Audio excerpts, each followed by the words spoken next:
during the night. This is because, as you know, that cities are used during the day by drivers that come from outside. Also, for longer parking activities, we see that this number is still lower.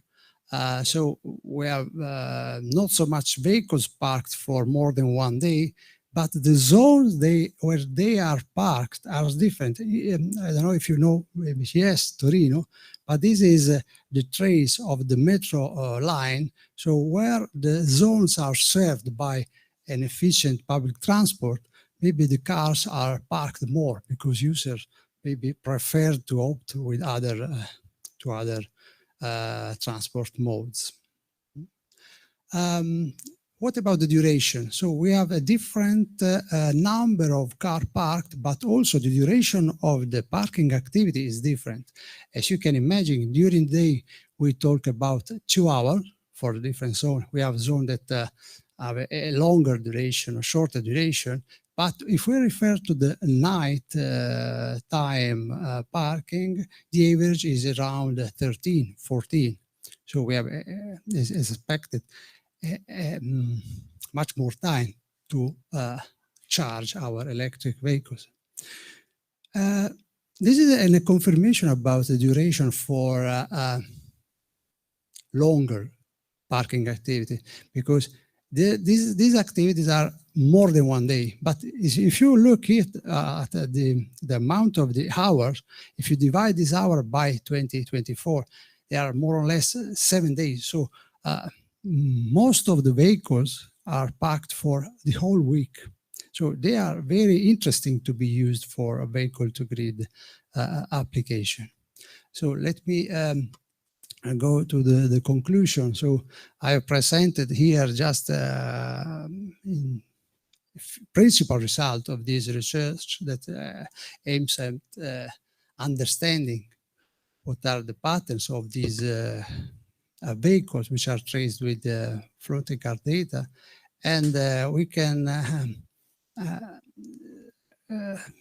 trace this synthetic comment. So if we fix, for example, a range equal to 200 kilometers, this can be good for 90% of the average, which is the same for segment C. But if we change, for example, segment, the same range, 200 kilometers, is good for to cover the needs for the 99% of the segment A and B. For the others, this percentage decreased to 90%.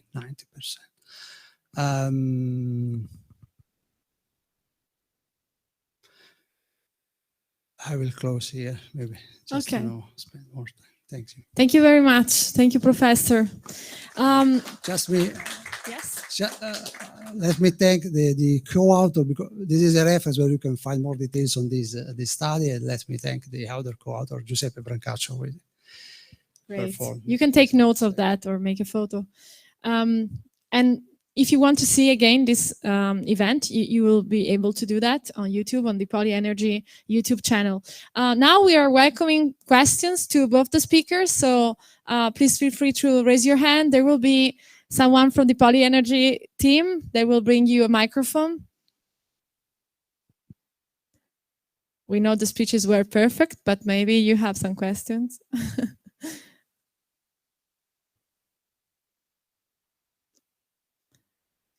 Okay. Just a few more seconds. Otherwise, I will make a question. But I'm not an engineering student, so I think you have better ones.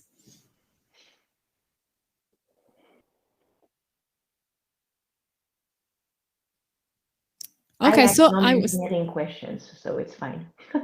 What was that? I like non-engineering questions, so it's fine. Okay. Okay, so I will have one from my side. Yeah, that will be for both of the speakers. But Annelise, what would be like the best city or country where you are benchmarking the best environment where you can enforce and encourage the use of electric vehicles?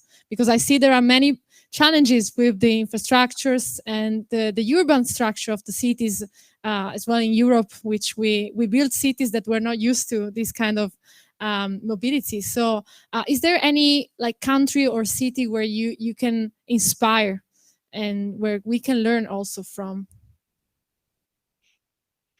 Do I answer first or Professor? Yeah, you go first. I go first. Okay, sorry. So of course, I think I will not be a very new in saying things like that. I think of two countries more specifically. Of course, the first one is Norway and the second one is Netherlands.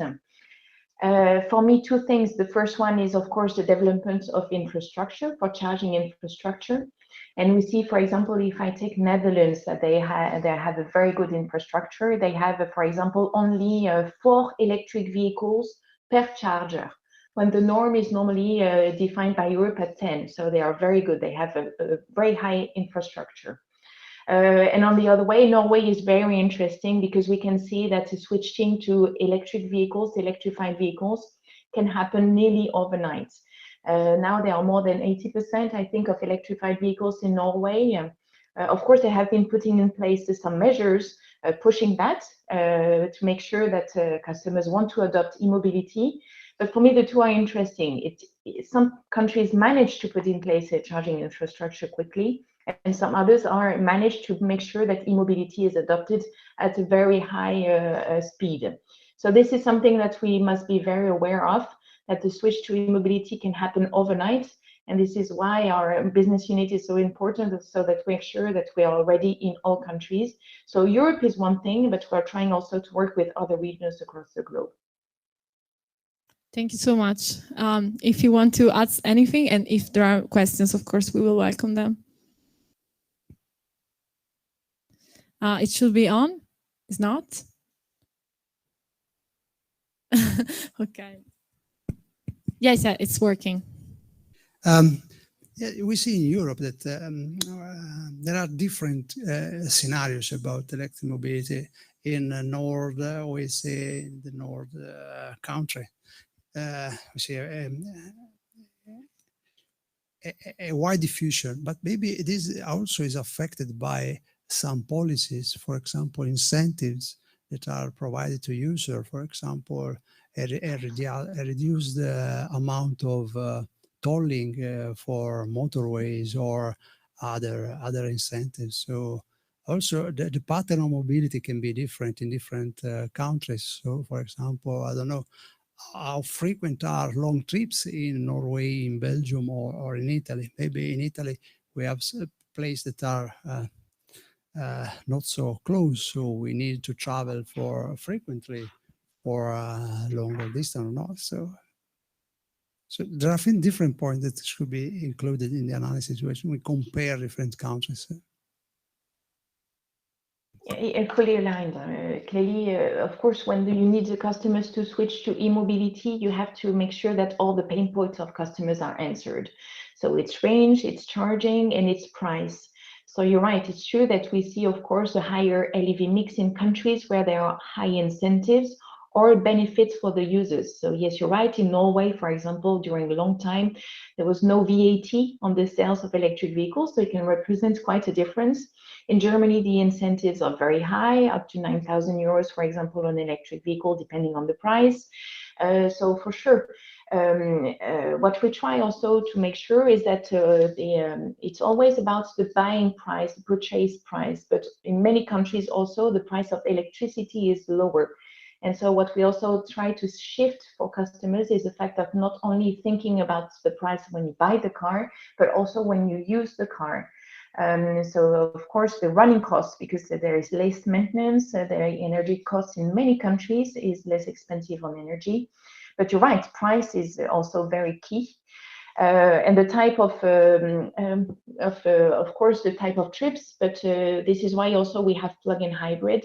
And I very much like the presentation of the Professor Del Florio, because the higher segments, this is why currently at Stellantis, most of the higher segments are PHEV, to be able still to have that diversity, this versatility, to be able still to do long trips independently maybe of the charging infrastructure being at the right distance for an electric car. Yes, that's why there are different technologies, different paces, and we try to work on all of those to make sure that e-mobility can be adopted. Yeah. Thank you. Okay, we have a question.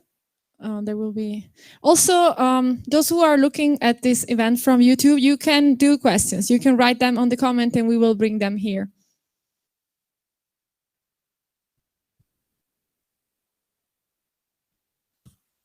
Okay, I have a question for the representative of Stellantis. We're kind of seeing a trend in most of the industries where most companies are vertically integrating and producing their own like batteries, and Apple producing their own chips and Tesla producing their batteries. And we have seen in your presentations that mostly you are buying most of the stuff like batteries and platform. Why was the reason for you to go for suppliers rather than producing in-house? So the platforms, no, we saw they are in-house. So this one, for example, is being done internally. So you are right. We have seen battery supply, for example, we have done with a joint venture. So a joint venture, we should keep in mind, of course, that it's also with the Stellantis. But being able to manage all the aspects of the chain of electromobility is quite a challenge. And at the same time, we want to make sure that from a money investment perspective, we are very efficient. So what we try to do is that we are an OEM and a mobility service provider, and our core business as Stellantis is to make sure that on all those topics, we manage and deliver the right vehicles. And for all the elements that can be really specific, technical, we try to get the most out of other partners. And so, yeah, we saw it can be electric engine, it can be battery supply, it can be the joint venture Free2Move solution is with NG EPS, because they have done a lot of, they have a lot of knowledge, a lot of experience in all the specific aspects on which we have to be good and fast. So I guess the answer is trying to be efficient in making sure that we use the money in the right way, having the right experience, and many others have done that a number of years. And so currently, we want to master the whole integration, the whole chain. This is why we have vertical integration in many joint ventures, but we also know that some people do that very well. And this is why we have put in place joint ventures. Thank you. Maybe we have time for just another one, or... Okay, we have also another panel later, so you can have questions also later. Now we have our institutional greetings. So I welcome Patrizia Lombardi, Deputy Rector from Politecnico di Torino. There will be a microphone. Okay. Thank you. Yes, yes, please. First of all, I apologize for the great delay. Is the, sorry? There was really... No, is the microphone, yeah. Okay. That's the beauty of the live events, which we love them. Sorry for that. We can also spray mine. We can clean mine. I can scream. No, no, no. They won't hear you in Paris if you scream. Okay. Yeah. I just put myself in front of you so I can... Thank you so much. You can see... Well, first of all, as I mentioned, I really apologize, but there was really a great problem with our mobility, urban mobility. And so I couldn't arrive on time, so I apologize. But it was really impossible for me to miss this meeting. First of all, because our PoliENERGY organizer are a student team that are very close to what institutionally the Polytechnic of Turin is aiming to support and to provide for the future.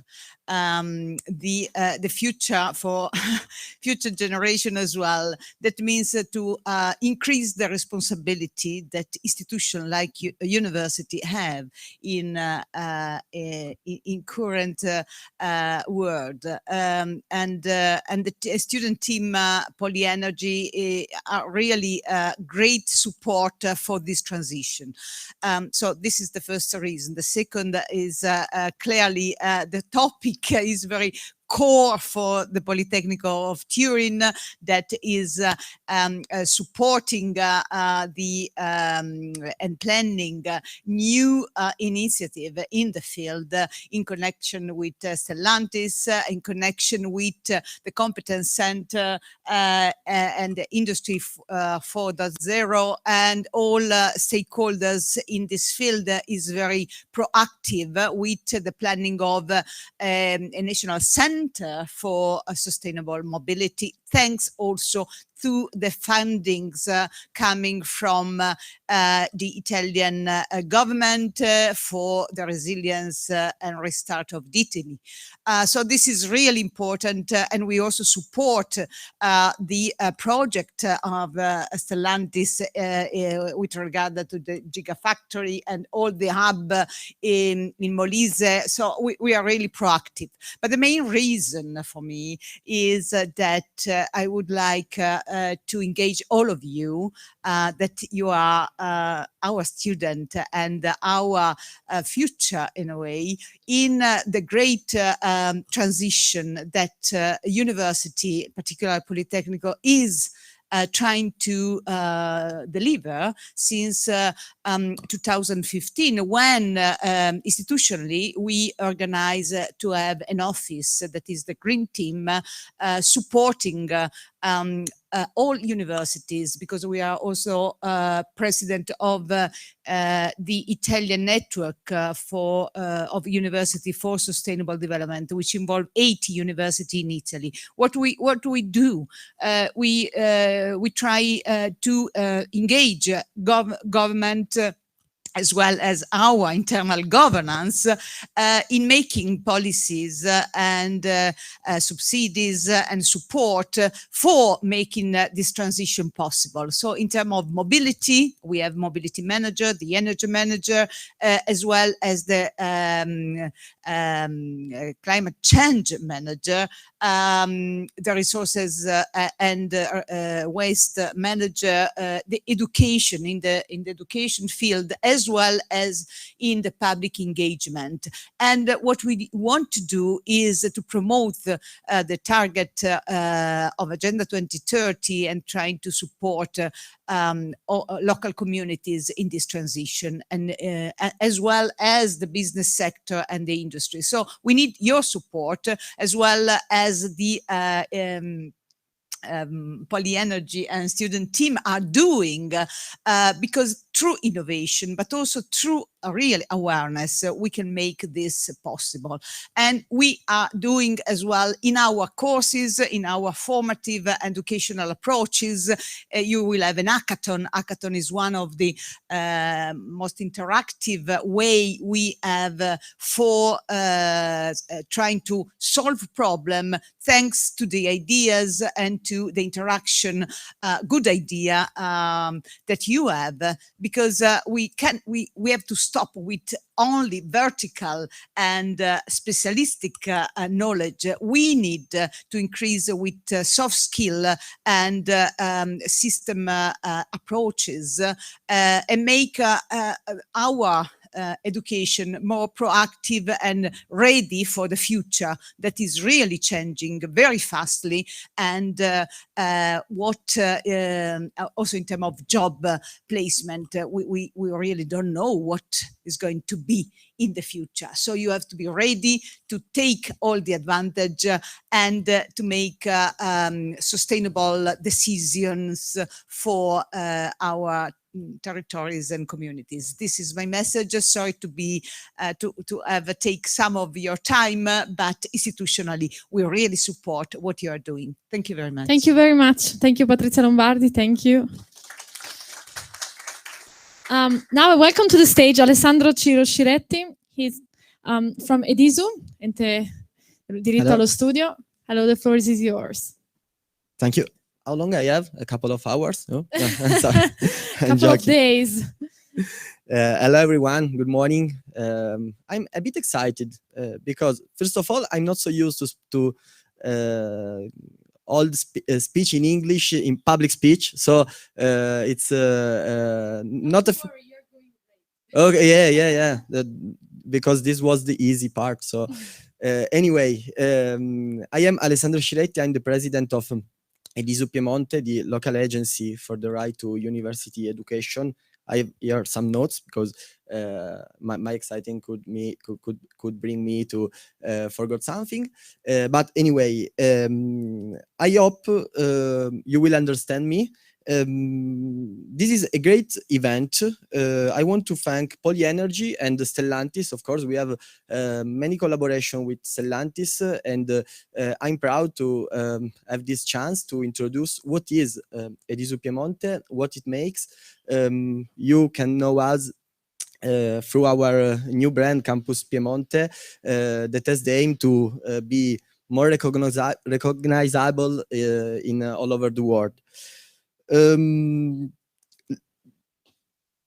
is a public body, completely public body that provides the most skilled and deserving students with scholarship independently on their situation, economical or social situation, their family situation, and of course also for our guests that are following this event in live streaming.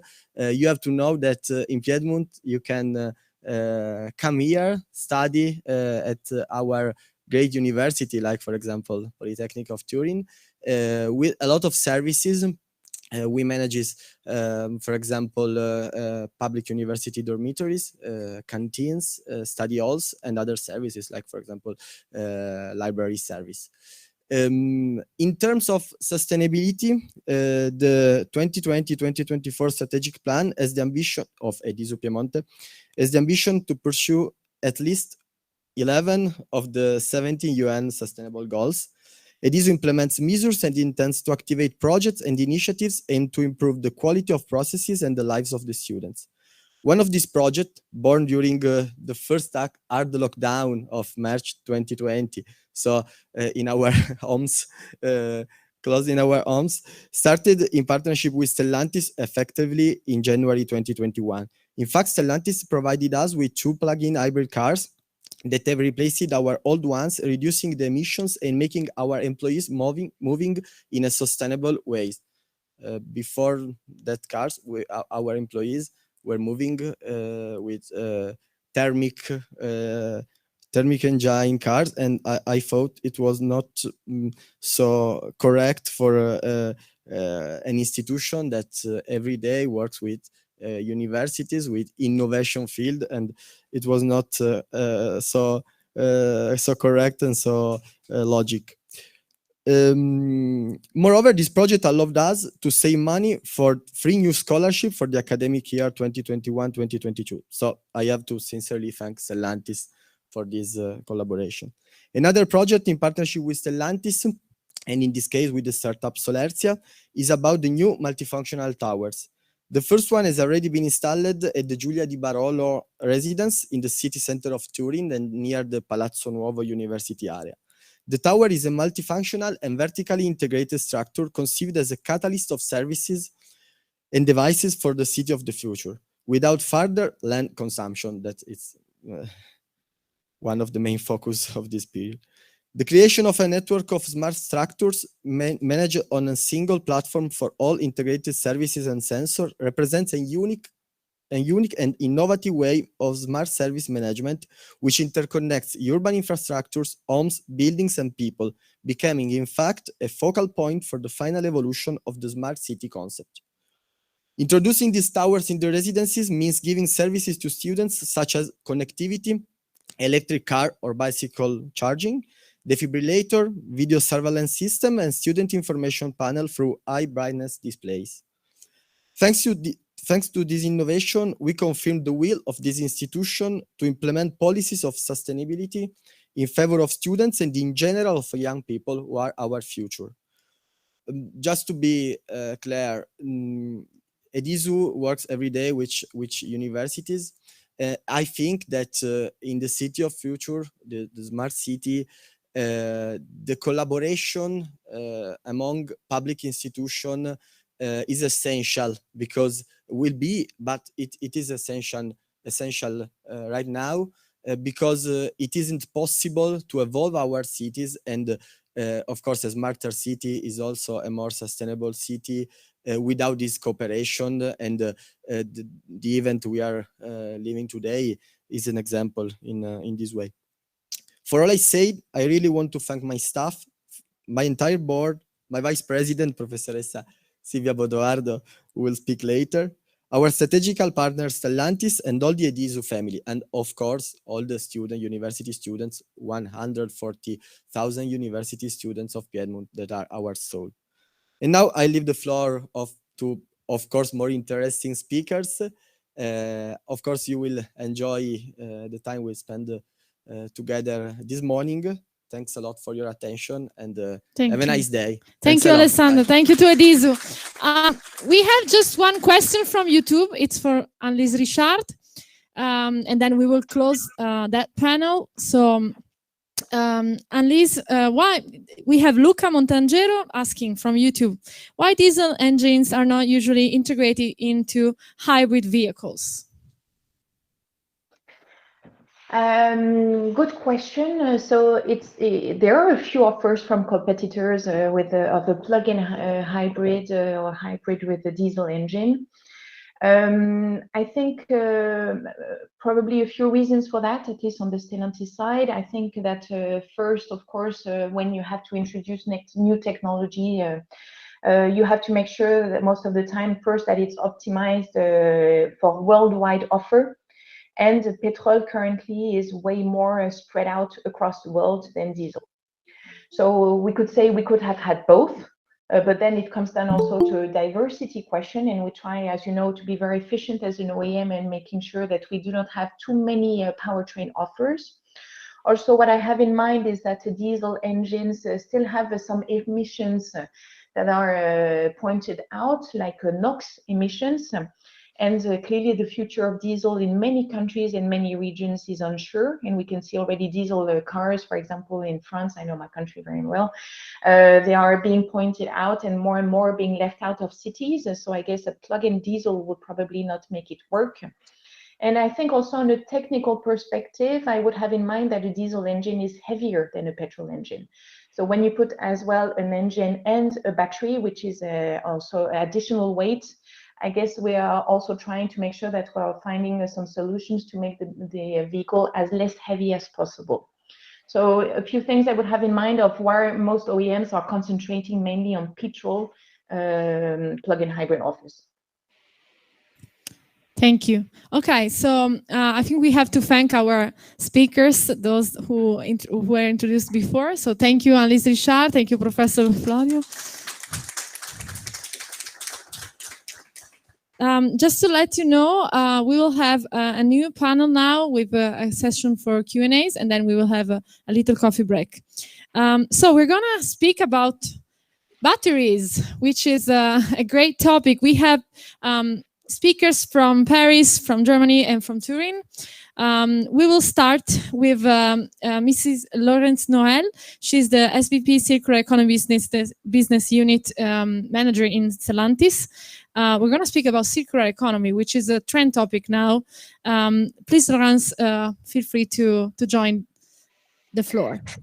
Thank you, Elisa. Good morning to all of you, and thanks, e-mobility, for having me today. Let me first introduce and give you some head-ups about circular economy and what we are doing as a circular economy business unit. We aim to transform our business model from cradle to grave to cradle to cradle. I mean, no less than that. And basically, it means two things: expanding the lifetime of our product as much as possible, as well as the usage in a sustainable way through repair, reconditioning, or sharing. Then recycling the material to be used for new product manufacturing. So for battery, our strategy is to manage a sustainable battery life cycle within a global circular economy strategy. Our first concern is indeed to ensure customer satisfaction. The battery must last as long as the vehicle lifespan, and it goes without saying it, but far beyond the warranty period.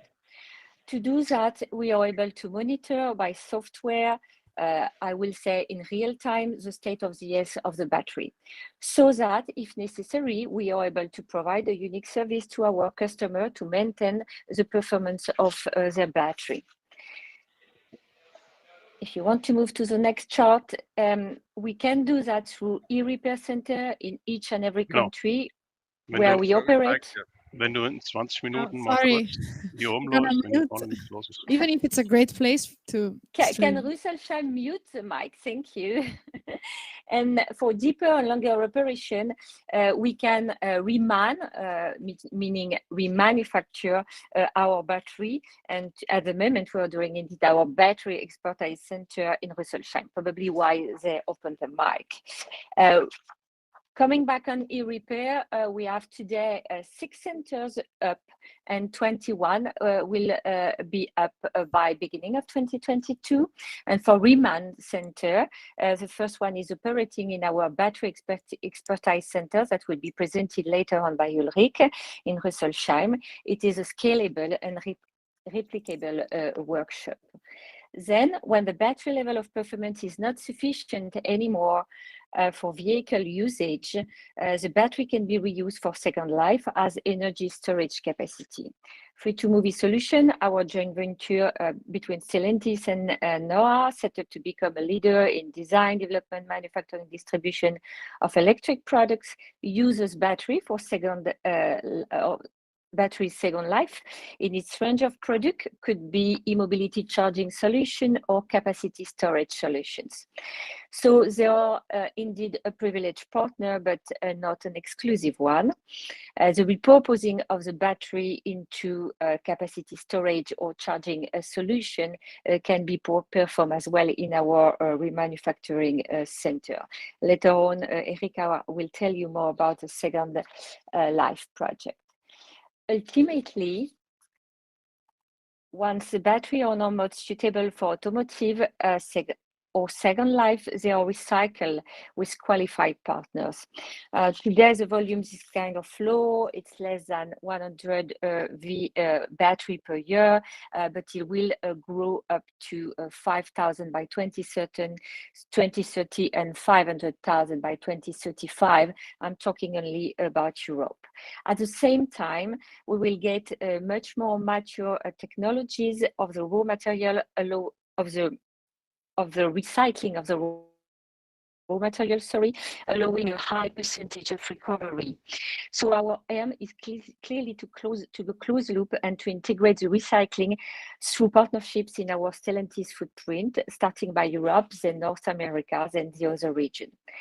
The extracted raw material will be used to manufacture new batteries, close the loop of battery life cycle, and reduce deeply the cost, the material consumption, and the carbon footprint. That battery life cycle management is the core of our circular economy business model and contributes to the sustainability of the electric vehicle. But better than a presentation, let's have a look on our battery expertise center in Rüsselsheim with Ulrich, and then we will be back to Torino with Erika to talk about second life.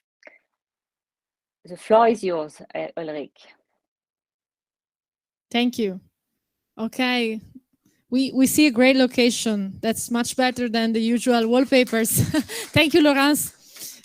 Okay, I think I'm online now. Can you hear me? Hello. Thank you, Laurence. Hallo und guten Tag aus Rüsselsheim. My name is Ulrich Menzner, and you see me standing right here in our Global Central Battery Expertise Center. Behind me, this is regular work ongoing in our workshop. We are located in Rüsselsheim, right in the center of Germany, very near to Frankfurt. We are right at the heart of the future mobility, which started here already back in 2010, more than 10 years from now, with the first fully electric vehicle sold as Opel Ampera.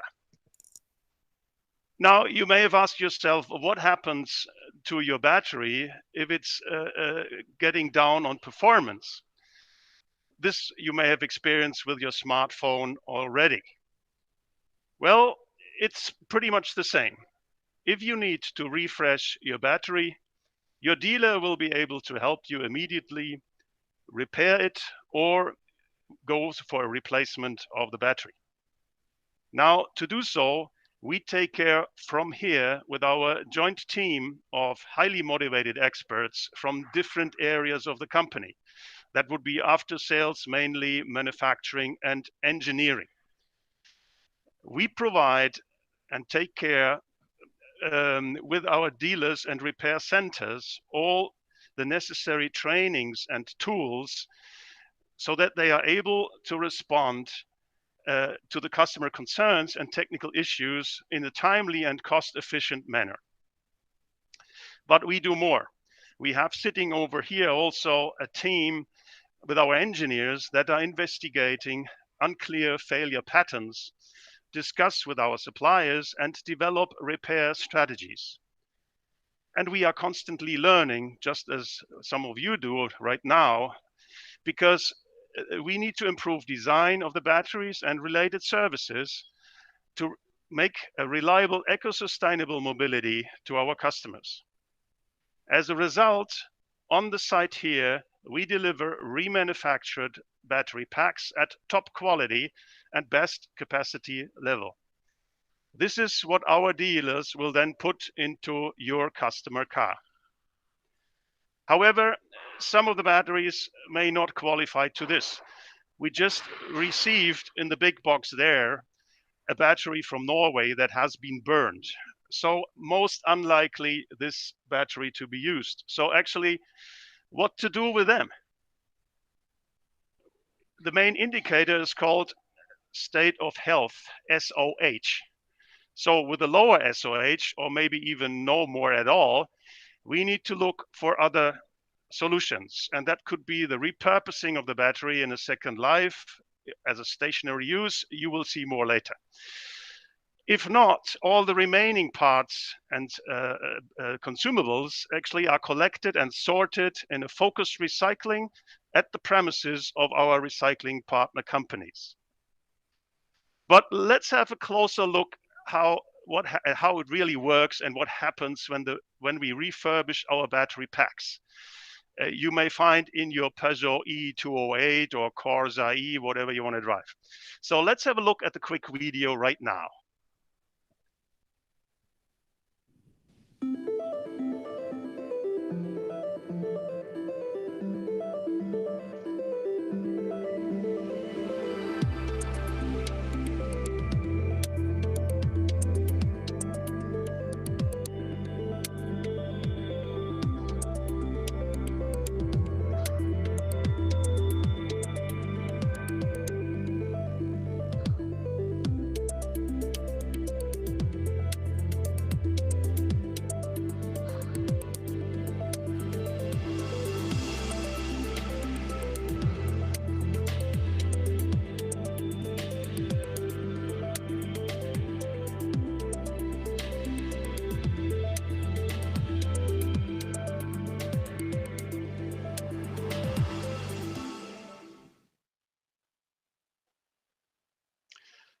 Okay, so with this, thanks for visiting Rüsselsheim and hope to see you again. And now over to Italy, please. Thank you. Amazing. Erika Anselmino, EMEA Vehicle Environmental Compliance Responsible for Stellantis. Please, the floor is yours. So, hello, everybody. I think you've got my old job description there. Oh, so let's update it right now. Because I actually work with Laurence and Ulrich in the circular economy team, and Okay. I'm working with the end of life of batteries. No problem. So, hello to everybody. Thank you, Laurence. Thanks, Ulrich, for introducing the subject. And I'm very happy to actually be here in person. It's one of the first times after the pandemic that I'm actually getting the chance to talk to somebody in person, so I'm very happy about that. Battery second life. Okay, so we saw what happens in the circularity of the battery life cycle approach. Okay, so we try to use the battery as long as possible inside a vehicle. We fix it, we make sure that it keeps on working for as long as possible, but we reach a certain point when in the vehicle it's just not performant enough. So we need to do something else with the battery. So this is the reuse of the battery. And it's quite challenging. Also, if you think of the word second life, I mean, already giving life to an object is something challenging, but you want to give it a second life. Normally, there's just one. So a second life is really the challenge of the future that we have to look into now. So making electric vehicles maybe was the major challenge until a couple of years ago. Now, I think we can say that one of the major challenges that we have is figuring out what to do and how to deal profitably and sustainably with the batteries after their first life. So let's look a bit at this scheme here. It's very simple. It just shows you the so-called state of health of the battery in time. Okay, so on the vertical axis, you have the state of health. And if you allow me a very, very hard simplification, it's just how good the battery is. So if it's 100%, it's really good. If it goes down to 0, it's no longer good. It can't be used anymore. So in its first life, so inside a vehicle, a battery needs to be very, very healthy because it has a very demanding job to do.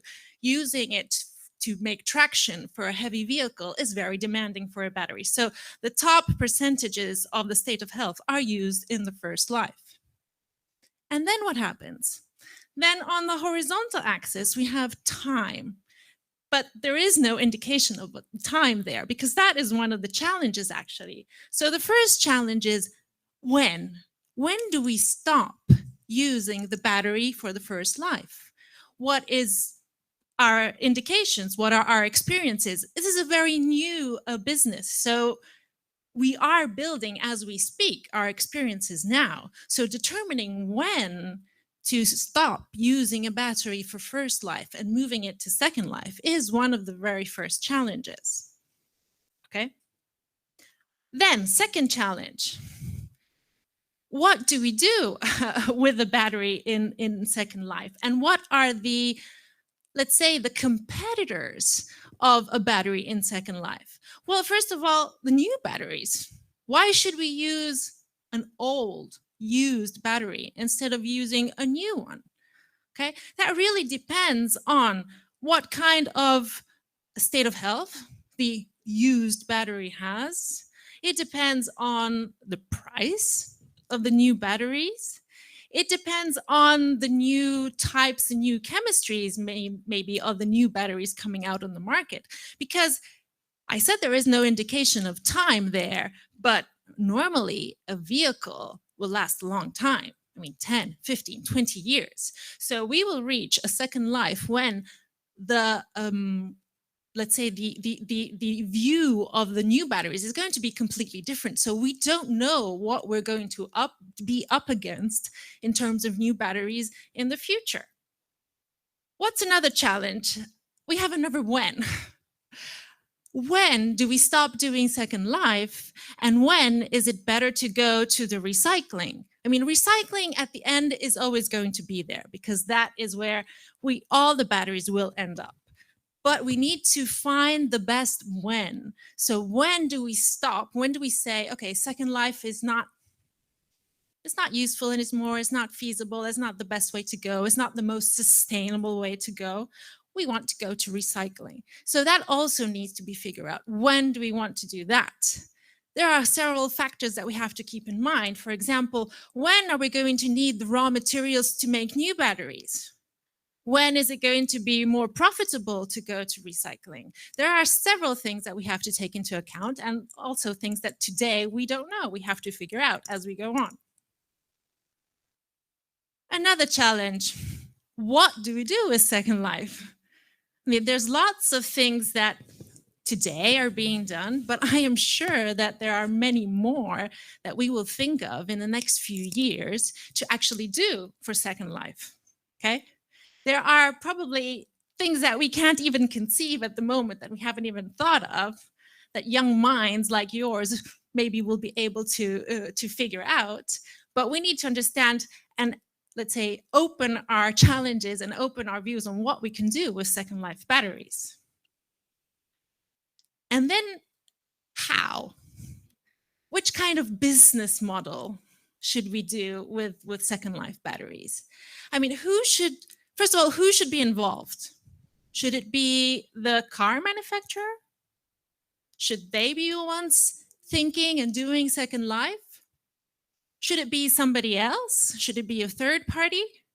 And if so, how do you change the responsibility of the battery from the OEM to the third party? How do you change the ownership? Because, well, if a battery is inside the car, then if I am the owner of the car, I'm going to say the battery is mine. But then me as an owner, what am I going to do with that battery? There's a whole challenge there in understanding what the best, or maybe the answer is not one, probably it's not one. There may be a multitude of business models that are there to be discovered. Okay, so this shows you that the second life of the batteries is a very nice challenge, something that I'm really happy to be working on now in this moment in time. Of course, we have already done something. We aren't just thinking of the difficulties. So like it has been mentioned before in the other speeches, we have a joint venture with Free2Move e-mobility. Free2Move is dedicated to discover and find the best e-mobility solutions for the future. And they are already using some of our used batteries. So for second life applications, for storage, for charging, and more will come. So more will come. Why? Because at the moment, most of the batteries are in their first life. So we don't have a lot of second life batteries available yet. We have some from our test vehicles. So those are the ones that now we are using to test and to try and to make trials and pilots for the future when, as Laurence showed, we will have a huge amount of volumes of batteries reaching the time to go to second life. So what for the future?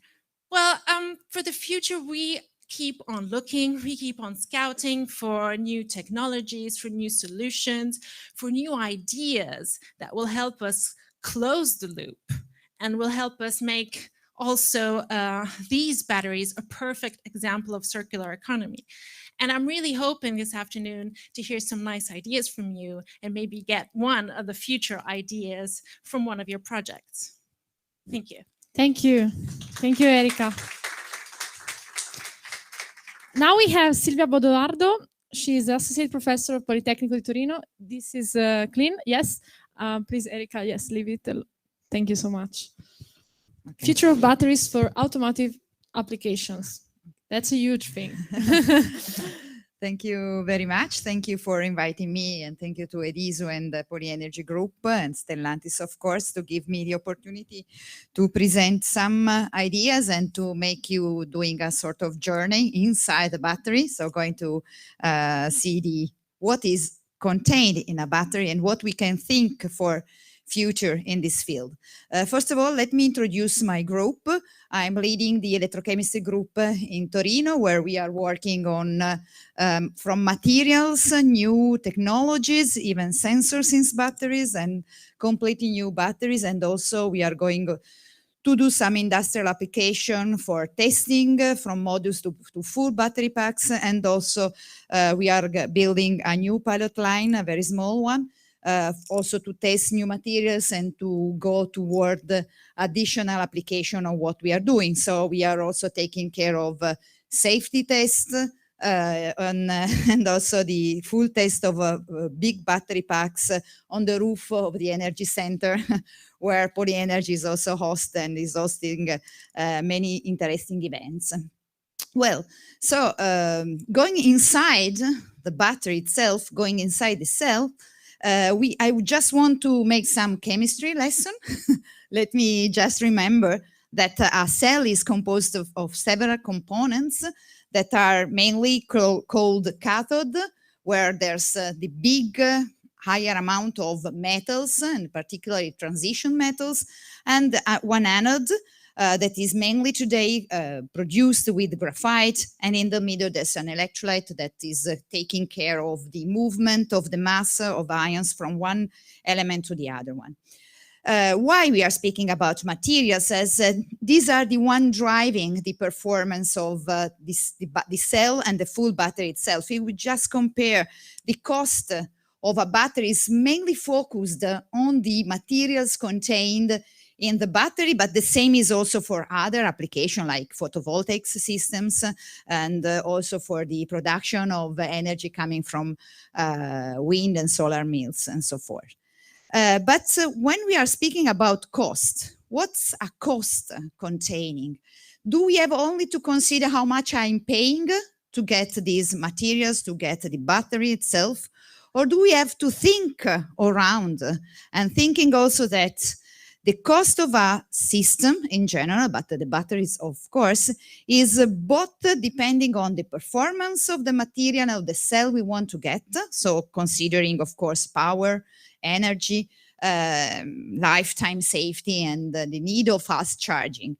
But also on the other side, the sustainability of itself. As we already heard, the reuse of the cell itself, or the reuse of the materials contained in the battery, will give additional, a reduction of costs on one side, or additional costs because we have to recover them. So we have really to change our position. And in Europe, we are really going to produce the European batteries to consider sustainable from its birth to the end of its life. So ready for recycling. So now we have to work on materials, and if we speak about materials, we have really a huge amount of possibilities to work with. So when, let me say that when in the past, when we were speaking about batteries, we were speaking about mainly about lead acid batteries. All lead acid batteries were very similar, containing just lead and lead dioxide. Today, when we are speaking about lithium-based batteries, we are speaking about a really huge amount and different families of possible materials we can choose to produce our batteries. And in Europe, we defined some generation of lithium-ion batteries, lithium-ion cells, that are the one that are today and will be contained in our cars or in our electrical devices and so forth. So today we are around the 3A, 3B generation. And in fact, we cannot point it, but we are using NMC based materials. It means that are containing nickel, manganese, and cobalt, together with lithium, of course. And now I'm citing cobalt, so everybody says there's a lot of issues, a lot of problems related to cobalt, and I will take a few minutes to speak about it. But then we are, of course, working already, and we are ready at the research level to go toward the generation 4 that is based on solid state. I will take 2 words about this. And then, of course, beyond the lithium ion, because we have already to think about out of the box and thinking what we can do for future. So I cited cobalt. So what about critical materials? Because we have really in Europe to go one step forward and think that the European battery has to be sustainable from the birth. And so what about the materials contained in a battery? So I cited, for example, cobalt. Cobalt is really a critical material. It's critical because it's toxic. So it has a lot of problems related to the health of people, but it's also critical because it's produced only in few parts of the world, and in particular in the Democratic Republic of Congo.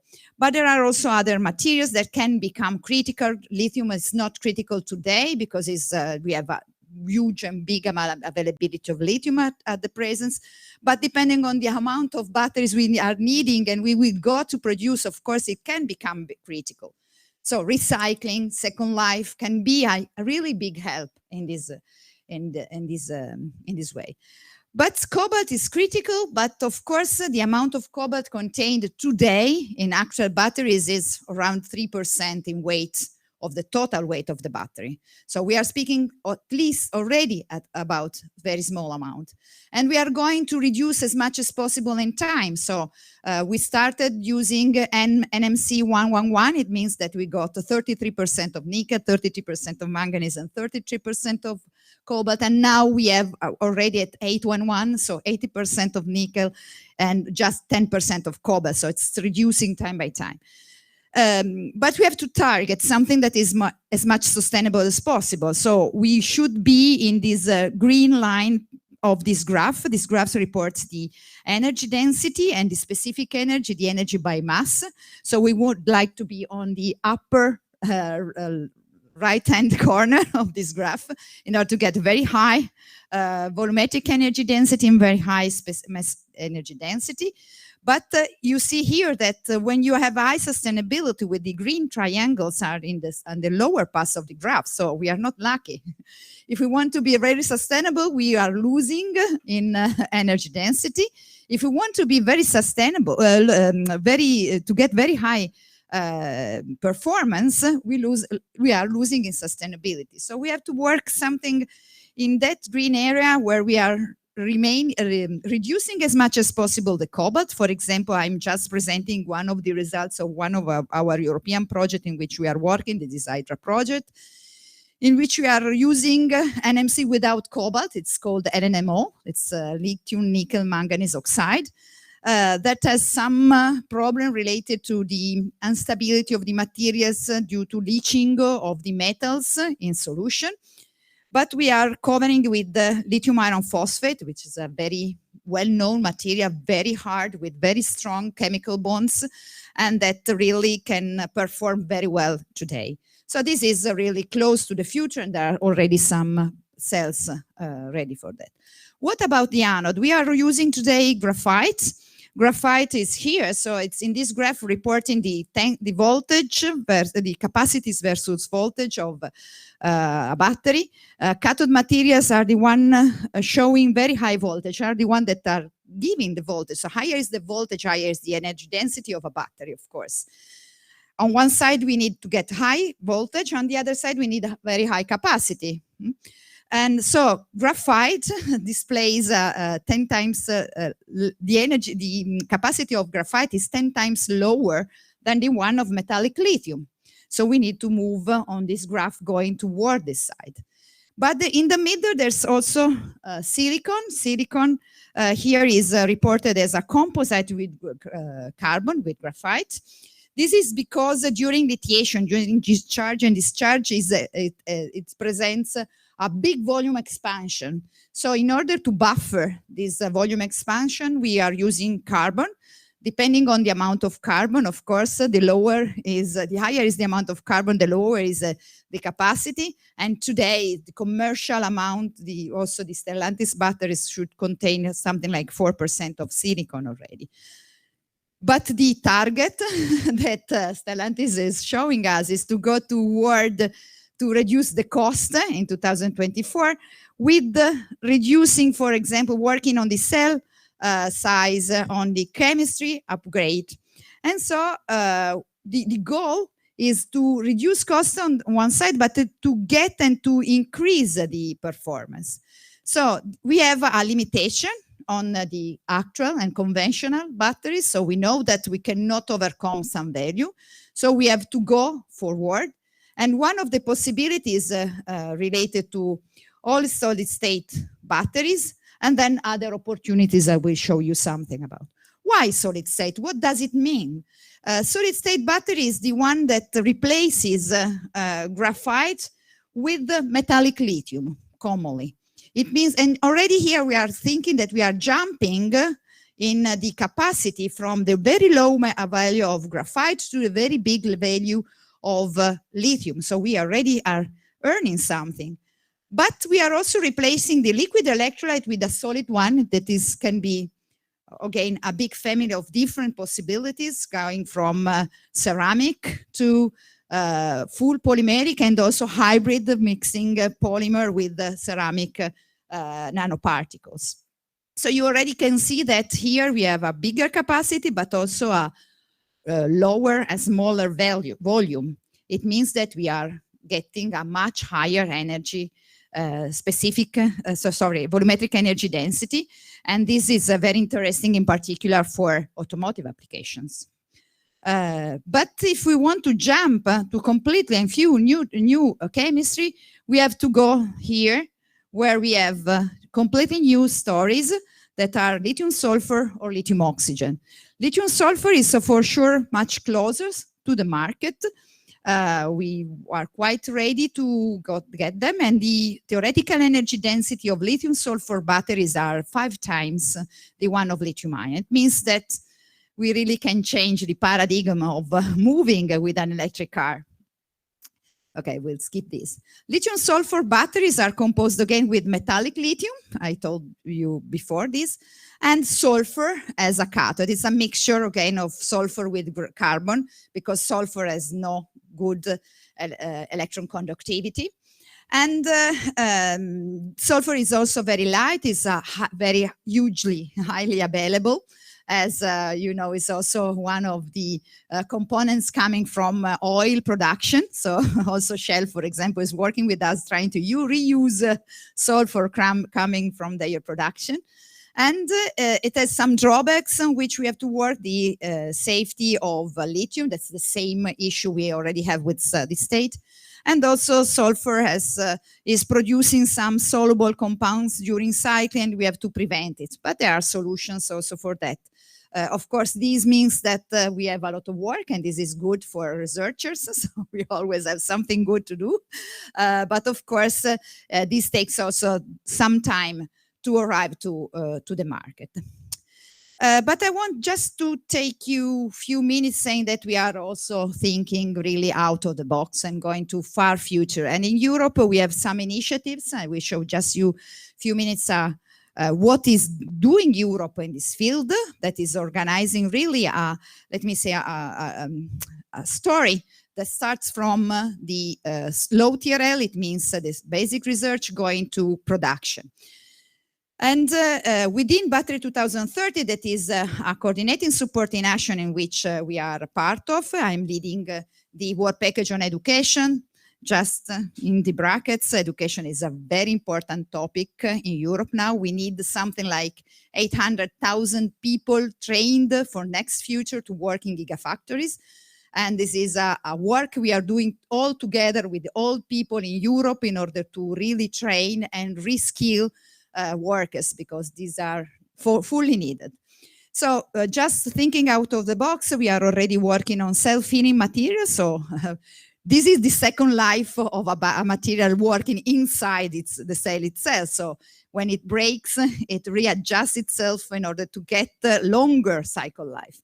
And also we are implementing sensors in each cell, so getting a lot of additional information. So let's imagine also people work with big data, how many data where they will receive from each of the cells, making them working as better as possible, and also reducing any issue related with safety and so forth. So what about battery production? As I told you, that's a landscape in Europe, where the European Commission set Battery 2030, where we are thinking for batteries of the future. And we are really proud to be the only partners, the Italian partners presenting there. And then we have a European Technology Innovation Platform where we are working in a different working group, taking into consideration from materials to recycling, second life, and also to production for automotive and stationary. And then the Battery Partnership and the European Battery Alliance, that is the one setting today together with the IPCI project, the gigafactories in Europe. This is not very fully new. For example, we have not some other Italian initiatives like Stellantis Group also, but here are the landscape of the next around 30 gigafactories announced and also being setting in Europe. So it means that now we will get in next future really the production here. And it means that if we have the production here, we are reducing CO2 produced during transportation of battery from Asia, mainly. Today, 95% of batteries are produced in Asia. And we hope really that we can go to sustainability. So just let me thank once the actually running European project of our group, in which we are involved, that are funding us so that we can go to production. And of course, the electrochemistry group that is doing the work really in our lab. And of course, all of you for your kind attention. And we're ready for question and answers. Thank you. Thank you very much. Thank you to all the panelists. We are open now to questions. Please make sure you mention your name also. We have a person here asking. Yeah, thanks. Good morning, everyone. My name is Nikita, and I have a question about which materials can you get after recycling battery, and what about costs of recycling? Is anyone on the panel who wants to take this question, or did you have anyone in mind? I can do it. Okay, Laurence. Thanks.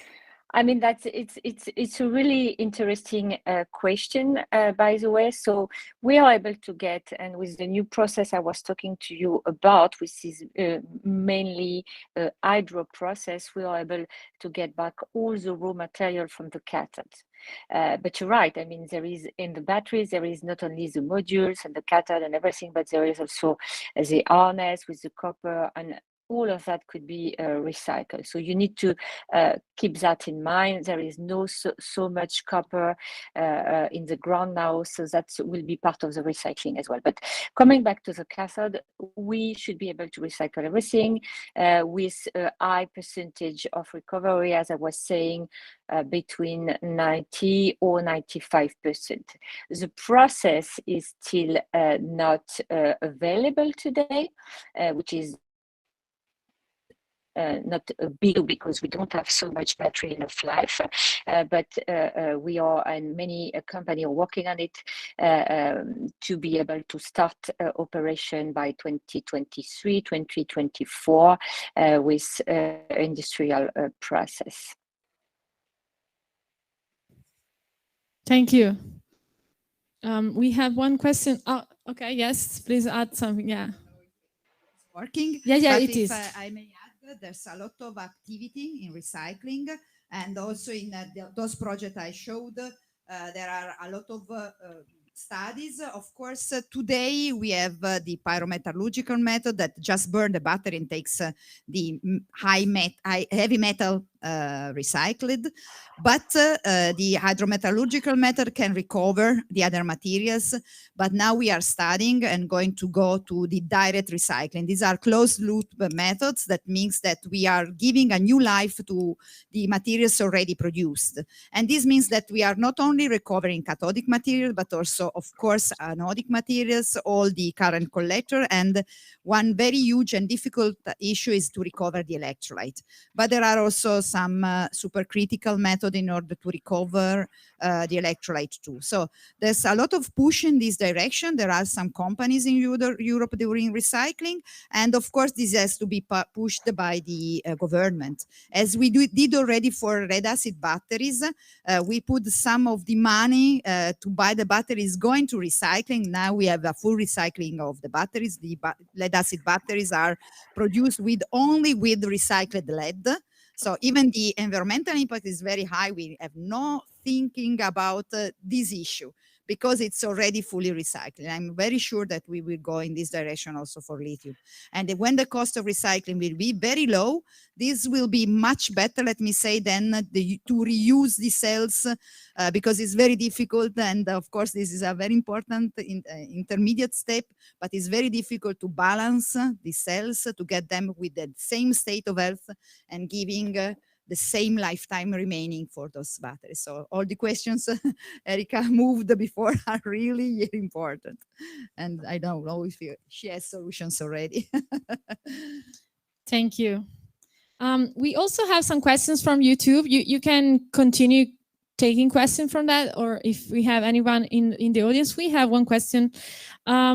Okay, what do you I think this is good for Erika, so I will welcome you here. What do you think is the most relevant and demanding STEM degree for a career in e-mobility, for example, in Stellantis, just for example? It is applied physics, informatics, math, or some engineering. The question has been made by Emin, and maybe also to Silvia again. Okay. Well, I don't think there's one answer there. It's not that if you have a degree specific, then that's your career in e-mobility or in sustainability. It's a new world, like I said, it's changing. So I think the main point here is having an open mind, having ideas, not being scared, and trying new solutions. We don't have all the answers at the moment. Nobody does. So certainly I don't. But we need to look for them. And anybody who can help in any direction, finding them and looking for them, that I think is a good starting point. Thank you. Professor Bodardo, would you like to add anything?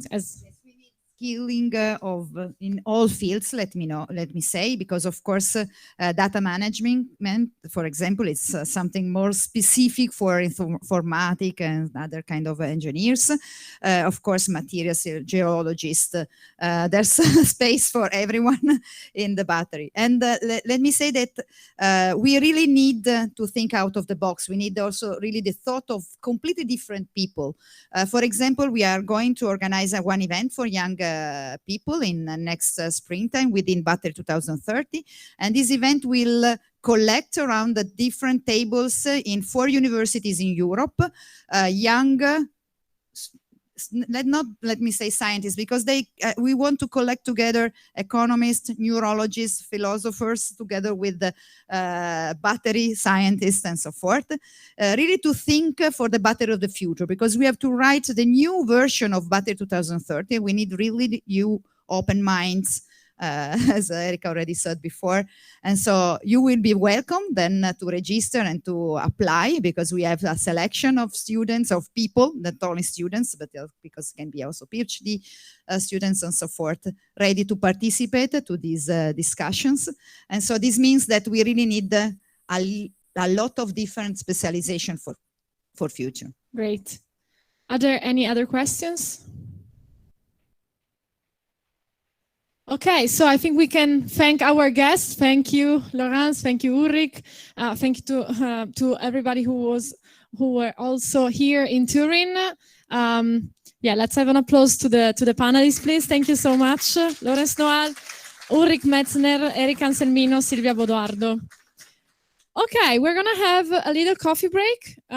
We have about 15 minutes, so feel free to 30 minutes. Oh, okay. Yeah, we are a little earlier. Okay, so about 30 minutes. You maybe want to see also the upstairs. We have bars and cafes. Gonna have some fresh air outside. Thank you.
30 secondi. Anche, yes, why am I speaking in Italian? Sorry. We're coming back shortly, 30 seconds. Again, to those who are following us from YouTube, you can make questions and we will present them here during the event.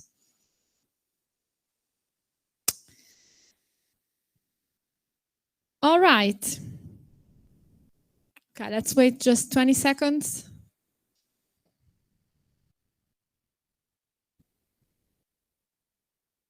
Okay, we're live now. Thank you for being with us again. Now we are talking about communication a little bit. We have Julian Di Pace.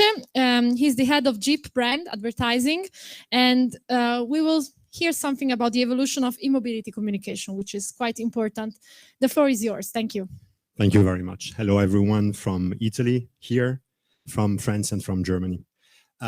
So yeah, I'm going to speak about communication. I'm going to speak, of course, linked to everything you've seen during the day on the path to electrification that is done by Jeep, which is probably something very surprising for some of you across the globe and across Europe to understand how a brand like Jeep goes electrified, since it's not the first thing about you think about when you're thinking about Jeep. So basically, this is like our tagline, our path. This is our objective. 100% electrified freedom. Why electrified freedom? Because Jeep represents freedom as it's one of its 4 core values, and it's the most important one. And electricity and the path to electricity and to electrified vehicles gives even more freedom than before. So basically here you see something that has been exploited since a long time on brand Jeep, which are the core values. So freedom, I just said before, adventure, authenticity, and passion. Freedom, why? Because you can go everywhere with the Jeep and you can do whatever you want to do. Adventure, by definition, Jeep means 4x4. So you can go everywhere, anywhere, anytime. Authenticity, because Jeep exists since 80 years, actually to 2021, and you will see it on one of the 4 TV spots that I'm going to show you later, is the year of the 80th anniversary of Jeep, and Jeep was born in 1941 during Second World War. And passion, because it's a brand full of passion, a community of passionate people, a community of people that are doing everything they want with their vehicles, and you can do it anywhere, and you can do anything you want with your Jeep. And also a community of people that are passionate and fit together with the same kind of values. So all this went to a new brand vision. And this new brand vision with the 4xe logo that you see on the image, which is very important because 4xe is the way we call every single plug-in hybrid electric Jeep that you can see around. And we want to go to zero emission freedom. Zero emission freedom can be for a few kilometers when you have an hybrid vehicle, and then it will be on BEV vehicle all the time. So this is like our target, our mantra, and the way we want to communicate Jeep, and we are communicating Jeep today since 2020. Since 2020, why? Because before the first one that you see over there, which is the launch campaign of the 4xe for Renegade and Compass, in around July, August 2020 was a soft launch, and then there was a major launch in European countries starting from September. As you all know, unfortunately, we were in a pandemic, so everything that was scheduled to be before that date was cancelled, like motor shows or those kind of things. So we prepared the field for more than 6-7 months to introduce what was 4xe, those kind of technology, and the fact that Jeep was going there. Then we started to go with the first real campaign in which we launched the product, and the products were available in the dealerships, and you start having the very first global Jeep Renegade and Compass here in Europe. It was the first 4xe's, first plug-in hybrid vehicles, and they were in Europe. Then you see the other things. I'm not going to go into details now because that's what we're going to see just after. We had the 80th anniversary, beginning of January, as I said, because 2021 is the 80th anniversary, in which we show that we are speaking about freedom since the very beginning of the brand, and we continue with a new electrified freedom. Then we went into the launch of the new Wrangler 4xe, which is an even more powerful, sustainable Wrangler than everything you've seen before, due to the capabilities that electrification is giving on top of the actual capability of the cars. And the range campaign that you probably saw on television in the last months is starting from September, in which Jeep brand managed to set free electricity, and you will see how. So now we can go into the first detailed campaign. I already told you a little bit about it. So I'm just showing here on this part of the slide a very, very few amounts of the, let's say, the contents that have been developed for every kind of media, because of course we will see spots. We will see 4 spots today, TV spots, but those are broadcasted in television. They're broadcasted also on digital platforms with formats that can be shorter or longer. Then we have everything that is linked to the print world, to all the digital environment that you can see every day when you are on your laptops, and you see banners, you see retargeting, you see on your usual websites popping up some things about cars, and we hope that sometimes you see popping up something about Jeep. So this is just to give you an idea. As I said before, this campaign was done and was launched in a very, very complicated year for everyone, because we're speaking about summer 2020. So in the real, very, very, let's say, dark place for everyone with the COVID-19, just after the very first big lockdown and just before, unfortunately, the second one. So we wanted to speak about freedom. We wanted to give an idea of the fact that the plug-in hybrid technology from Jeep could give freedom to people, and remember that nature is important and we have to take about it. So I will stop speaking and just show it to you. Now that the storm has passed, maybe we'll all see things a little differently. Maybe we'll take less for granted.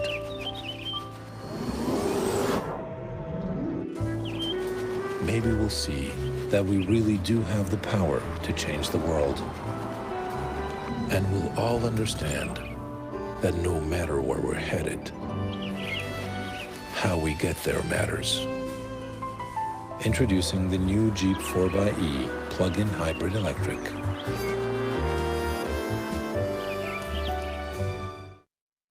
So 100% hybrid, 100% Jeep. But as you can see, the environment of the spot, the fact that it's almost empty around and everything, there was a mood that was, of course, the post-lockdown mood. And we had to express that also within our advertising. Then we go to another campaign that, theoretically speaking, should have nothing to do with electricity or electrification. But it's not the case, because like if we're speaking about 80 years of freedom for Jeep, and we're speaking about a year in which we make an anniversary and we're 80 years old, of course, you speak about the past, you speak about the history of your brand, you speak about whatever has been happening for the last 80 years, but at the same time, you have to explain what is going to be your present and your future. So this was basically the concept, the idea. And as you will see, we end with electrification on this campaign, which means that it's our present and our future, as I just said. 80 years might sound like a pretty long time. But if you're an idea, a dream, a community, a belief, then 80 years is just the beginning.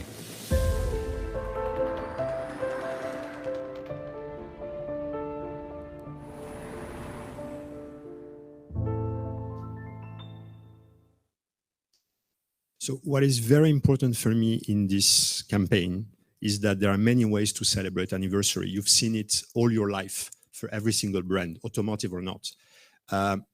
The fact that Jeep is stating, and again, this is always something that is approved and done with our global CEO for Jeep, Christian Meunier, it means that basically 8 years of Jeep especially for the American population, but also now more and more globally in Europe and everything, because Jeep is more and more present in the other regions.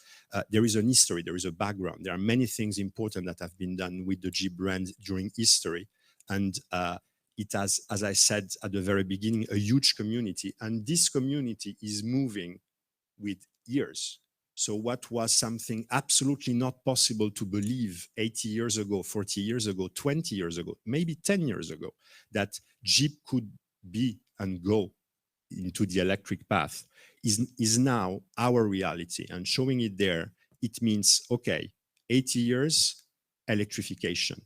90 years or 85 years old, what are we going to show? Probably a brand that is like fully electrified with all these models, or as much as possible. And this is the trend we've taken. In any case, I encourage you, if you want to know more about the electrification of Jeep and the plan of electrification, even on a broader scale, because today I'm presenting things that have been done until today. You can go on YouTube and look at the EV Day that was done in July by Stellantis Group, and there is a speech by our CEO, Christian Meunier, which explains basically everything about the path to electrification for Jeep. So next one is a little bit more recent. You will see that it's quite fun. When you see this ad here, I think that it tells it in a very, very, let's say, easy way. You show the cleanest Jeep Wrangler ever, which is by definition the icon of the brand and the most capable car in the globe to do 4x4. And the cleanest Jeep is, let's say, muddy, and very, very unclean. Why? Because it's clean inside. So this is the concept. And now you will see a campaign that has been broadcasted before in the United States. And then we used it also in Europe when we launched the models a few months ago. It was actually this summer.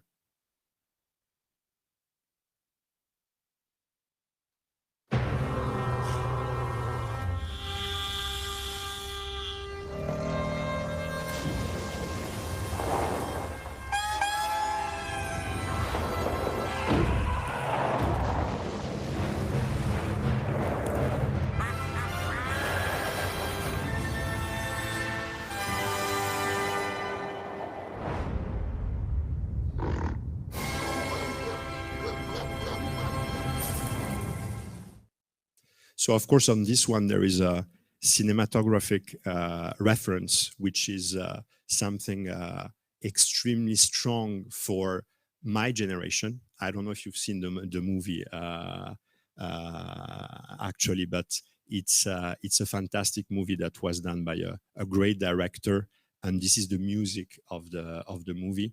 And so it remembers people and a certain generation, something that was very, very interesting, because it was a futuristic movie speaking about 2001, and done, of course, much before. And so there is a double reference with the change of paradigm, the change of history, and also the music of the movie. There will be something that is going to be probably in the same kind of mood, without anticipating anything that I shouldn't be anticipating, but I can tell you, in the very near future, in a new spot from Jeep. And so from this one, we go to the last campaign, which is the one that is running now in Europe, in Italy, in France, in Germany, in Spain, and in many other European countries, which is more about our range, because as you see here now, all our SUV lineup that is today in our dealerships is fully 4xe and fully plug-in hybrid and electrified. And there are more vehicles to come in 2022. And so we decided to do something about freedom, about electricity. And we thought about one thing, is that at the end of the day, electricity was free, extremely strong. We use it every day because we decided to put electricity in a cage, and maybe at one point electricity should be set free again. And this can be done only with the Freedom Car and Freedom Adventure, which is Jeep. I was born free, but you locked me in, used me to fight your darkness, light your homes. and ignite your passions. Now, I ask for just one thing in return: freedom. Introducing the new Jeep 4xe lineup. Electricity set free.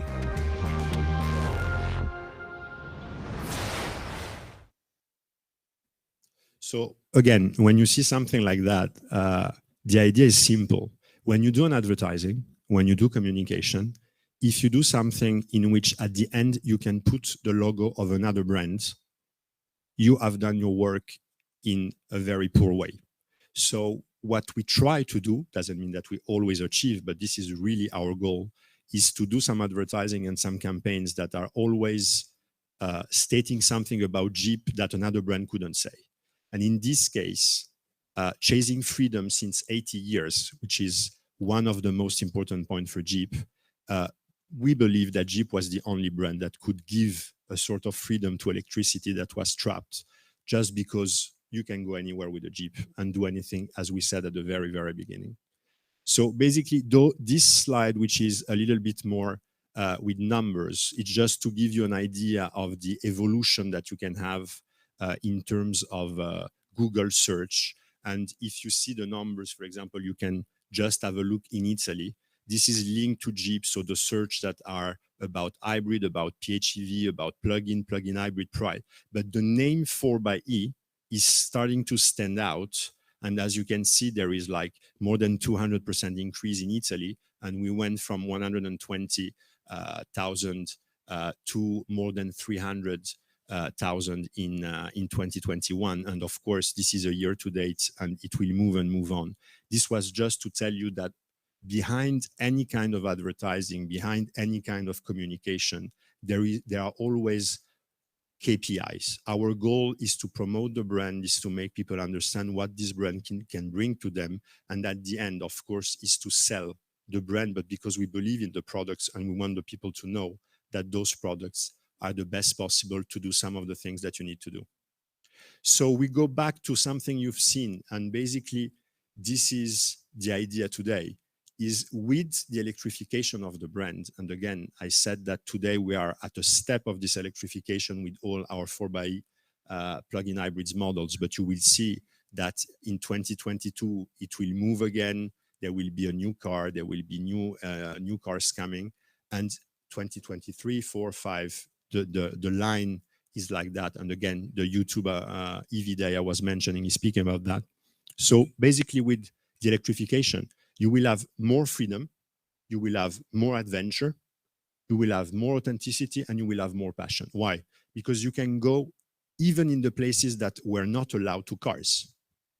Today, you live in Italy, there are some people here from France or from Germany, you have everywhere roads that are not allowed for cars that are classic ICE vehicles, benzene or diesel, but when you are in electric mode or you have an electric car, you can go. So it gives you more freedom. You can go really everywhere. The adventure and the authenticity and the passion is really there because this gives electrification gives a boost to the initial DNA of the brand Jeep. And it's more Jeep than ever. And as I said, since the very beginning, our path is to a zero emission freedom for the brand Jeep. I'm done. Thank you so much, Julian. Thank you. We have a few questions from YouTube, and then we will gather some from here. Okay, so pretty hard questions. Pretty hard? Yes. Bye-bye. Okay. So, I mean, is the first person who is asking, now that he's speaking about Stellantis, of course, now that you are one of the biggest automotive group in the world, composed by many brands, is it difficult to manage all of them and to have a good communication with everybody? I know you're in charge of Jeep, but it's something that applies to the whole group. So, okay, I'm in charge of Jeep, but I'm also doing other things. So I can try to give my answer. I think I gave it in a certain way during the presentation. Every single brand, especially automotive brand, even if this is true for other brands, needs to have its own DNA and needs to have its own dedicated field and battlefield. Freedom is the core of any single communication, marketing, and everything you will see on Jeep. So Jeep is freedom. If freedom is taken, let's say, by another Stellantis brand, it means that altogether within Stellantis marketing and communication community, we've done something wrong. It's not the case today. And this is something that is very important for our global CMO, our global CEO, and it's very clear. Every single brand of Stellantis group has its DNA, its positioning, its target group, and must fit to that. If you don't fit to this, and if you do something that is going not in your brand direction, but on some other Stellantis brand direction, there is already an internal mistake. So the others outside from Stellantis can eventually do the mistake, if we can call it like that, of trying to copy or to go in one of our core values and take freedom, for example. It's something that some brands are trying to use. Okay, within Stellantis, we must avoid it as much as possible. And we have some global CMOs and CSMOs to make sure that this is happening like that. Great, thank you. There is a related question on that from Marco from YouTube.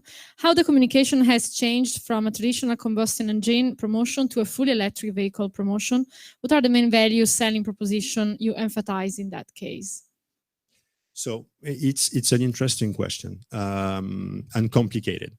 I told you they were difficult. No, it's interesting. So I could be very, very long on this topic. I will be very short. Basically, there is not only the evolution of electrification versus ICE in the automotive world.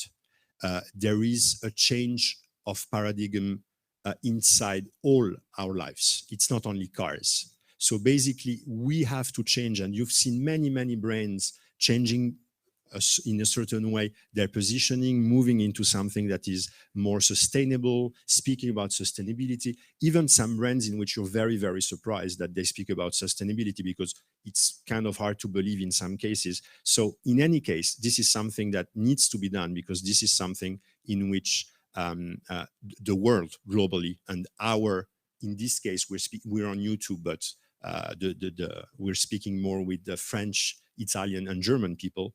So we are used to that. We know that we need to do efforts. The new generation coming, and you are part of it, are even stronger in that kind of position than we can be. So the answer to the question is, we evolve with the world. Our brand are evolving with the world. Our engines are evolving with this world. And so our communication by definition evolves in terms of content. And we didn't speak today about media plans, digitalization, and those kind of things, because it was not the topic and we didn't have 2.5 hours. But basically, our media plans, our ways to communicate, our ways to use social medias, for example, has changed a lot. And I will not give you numbers because it's probably confidential. I don't even know if it is, but let's say that there was a huge evolution if you take our brands 5, 6, 7 years ago in terms of media planning, with the part that was taken by digital versus the rest that we usually call above the line. And now digital is, in some cases on Jeep brand, for example, more than 50% of the investment we're doing. So the major change is this one in terms of media, and then in terms of content and everything we said before. Again, I'm trying to be short, not very complete, sorry, but to be really complete on this kind of question, it would really take 20 minutes. We have 2 more questions from YouTube. Marie, how are the future generation influencing your choices? Maybe something you already mentioned. Are you listening to them when you have to launch new product, like with Pulse or similar? How you engage all the stakeholders in these choices? The production, I guess the question is globally when we do a car. It's not about communication strictly, from what I understand. Product launch. Yeah. Yes, there are huge teams. There are many people involved. You cannot even imagine how many. Many teams, and everything is done from the projection of the car to the design of the car to what we put inside the car until the very, very end, which is the marketing and the communication, because without products and without unique selling proposition and without something that would fit the customer that we have targeted, I couldn't do my job. It's almost impossible to sell something that nobody wants to buy. I know that sometimes we hear sentences and things funny like you couldn't sell anything to anyone with advertising. That's not true, and it's even less true with the new generation, because you are taking care of what you buy, you are looking, you're informed via internet and everything. So the knowledge has grown so much that it would be completely stupid to build a product without thinking before with many, many studies about what is going to be the target of this product, who are going to be the customers, who we want to buy it to, and what those people are expecting. If we don't do that job, and again, the marketing and communication part is the last that needs to take in consideration all of that, we wouldn't sell car and we wouldn't do our job.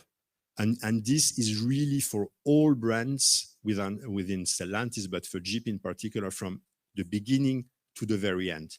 That's also why we sell some cars in some regions of the globe that we don't sell, for example, in Europe, and the opposite can happen, because the target group is not the same, because the people are not the same, and because what you expect maybe in China, or what you expect in Japan, or what you expect in Canada is not necessarily what you would expect in France, Italy, Germany, Sweden. So we have to take care about that, and this is like the crucial point. If there is no customer, we don't sell cars, we don't exist. Bye-bye the brand. Thank you. What will be the future of Jeep? Will it be fully electric or hybrid or something else? Maybe hydrogen? From Daniele. So I cannot answer the question. We have an NDA to be signed for the YouTube guys. I cannot answer the question because one, it's extremely complicated. Two, it's part of let's call it 2030 plan, which is a plan that is inside the company again. You can see and you can have on the YouTube EV Day that I mentioned, I think that to answer that question, looking at and listening to what Christian Meunier said that day, since it was 5 months ago, not 5 years ago, it's very recent. I think he will give the answers for Jeep and he will explain. Are we going to have full electric BEV vehicles for Jeep? For sure. Do we have now plug-in hybrids and other kind of hybrids? Yes. Is the evolution going into that direction? Yes. Speaking more about hydrogen, other solution and those kind of things, it's too internal to spread it around YouTube or around any people here. And again, everything that could be said about that and that is public and that you can learn about if you need to and to answer the question, I would encourage to go to see this EV Day video, because it's my CEO speaking. So I prefer that you listen to what he says about that rather than saying again what he said and maybe in a worst way because he's the boss. Maybe we can also post the link on the YouTube. Thank you so much. Is there any question here from the audience? You can ask it in Italian. But we will translate. You can ask it in French. No. Other languages? Yes, but yes, but no. Okay. Just a second. I'll check if from the production if there are any other questions from YouTube, but I don't see any. Let's check here, but I think we have completed everything.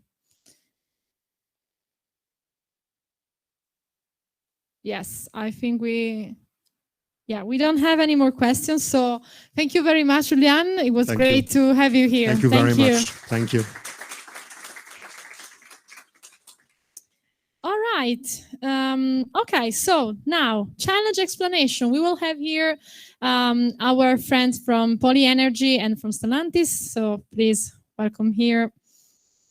I don't see Gabriele. Okay. Gabriele Catacchio from Stellantis. Okay. Thanks, Elisa. Thank you. And thanks, Julian, of course. No, we don't need okay.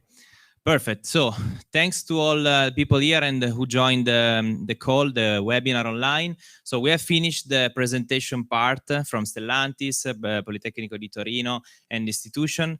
Now, starts the hackathon. So it's all in your hands. What we're expected from Stellantis side. So basically, we're expecting breakthrough ideas.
Okay, so good afternoon to everyone, to the people connected, and to the guys here in Turin. So we just ask you to wait, I would say 5 minutes. We are putting together all the presentation that we have received 2 minutes ago. So in 5 minutes, we could start with all the presentation from the 5 groups here in Turin and from the group connected in remote. At the end of the presentation, we'll see a slide with all the information needed to vote. So at the end of the 6th presentation, we'll have the chance to select the winning team from your side. And then we will put together all the votes to nominate the winner of this wonderful hackathon. Okay, so thank you. We will be back in 5 minutes. Thank you.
Okay, so we are ready to start.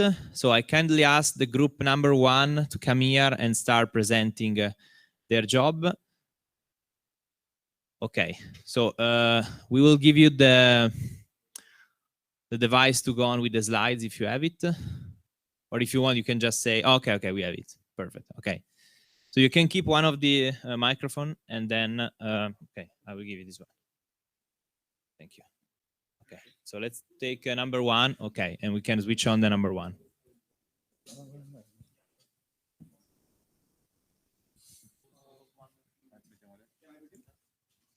Take the microphone.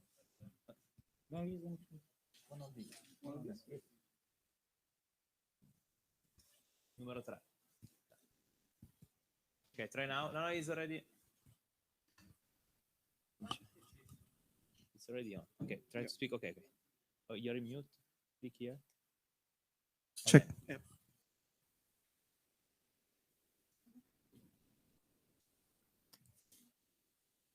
A very good evening to everybody who's present here and to the panel.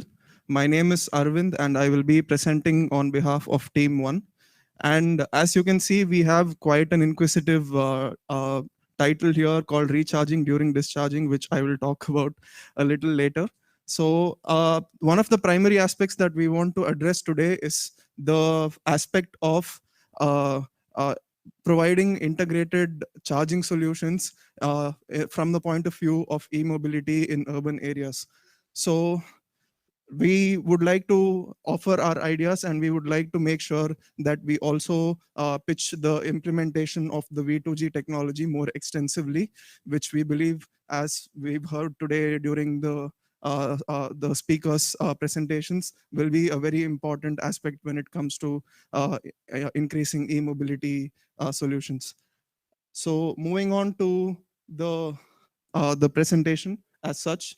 So firstly, we have done some basic benchmarking and we have provided certain solutions that are being provided by some of our competitors. And one of them is the V2X concept by Nissan, wherein in December last year, they presented the Nissan Leaf, which was capable of fully powering a Christmas tree during December last year. And recently, Volkswagen has also stated that they would like to make all their electric vehicles in the future, starting from 2022, to be compatible with the V2G technology, wherein they will have bidirectional charging capabilities, which will make sure that the grid that it is supported by is also stabilized. Now, our pitch is also along similar lines. So we have heard today that if we take into consideration the city of Turin, we have been given information about how there are certain regions of the city which are densely populated in terms of parking and in terms of vehicle occupancy during the daytime. And also, we have also had information about how vehicles occupy the space for extended periods of time for a few days, ranging to up to a week. So we want to utilize this densely parked regions, and we also want to utilize spaces that are available that are traditional parking areas as charging units, which would help us double up the aim of having both charging stations and also implementing the V2G concept. And the benefits for the company, like it would rapidly help us to scale in terms of the charging infrastructure. And one of the principal advantages is to make sure that energy spillage is reduced, wherein there was a report last year that Germany has spilled about a lot of gigawatt hours of energy, and we'll have a stabler grid and increased patronage for parking and charging services to go along with, which can be monetized and which will be beneficial for the company. As stated, so for the customer, from the point of view of the customer, the advantages would be last mile connectivity, basically. So they wouldn't have to travel fast in case they have to get to use another mode of transportation after using their car. And they would be able to park and charge in vicinity of the various other sorts of transportation. And these are the regions which are traditionally densely populated in terms of car parking. And like I stated with our caption, this system would make sure that while we are spending energy at our offices and we are working, our cars are actually getting charged, and hence the title recharging during discharging. And it is also possible with the V2G technology that the grid is made more stable, and it is also beneficial for the adjacent buildings where they are able to utilize the energy coming from the cars in case there is a sudden peak in demand. And we would also like to propose the joint ventures between industrial companies in industrial areas where parking is more during the daytime to increase the possibility of implementing these steps. And some of the communication strategies would be along the same lines as we have made this particular heading, wherein we spoke about how our cars are being charged when we are spending energy at offices. So advertisements and spots along these lines could be made. And we have to effectively communicate to the users and the existing users, especially the availability of these facilities for them. And these would be done through the social media platforms mainly, and through TV spots, commercials, and word of mouth, and also like other traditional forms of advertising in the media. So some rough estimates about the costs and revenues. Like obviously, the main cost would be to installation of these V2G systems and the charging points.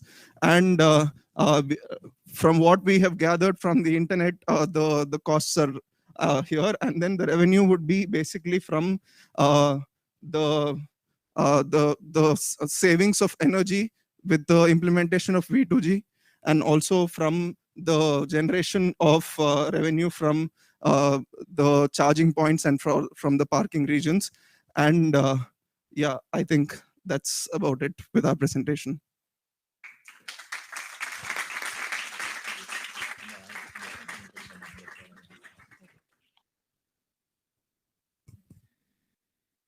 Okay, thank you so much.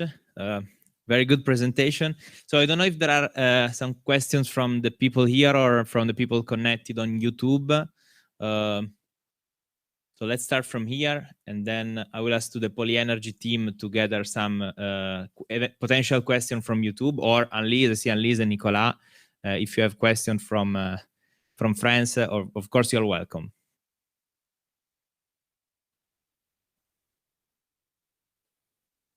So I will break the ice. I have one question in reality.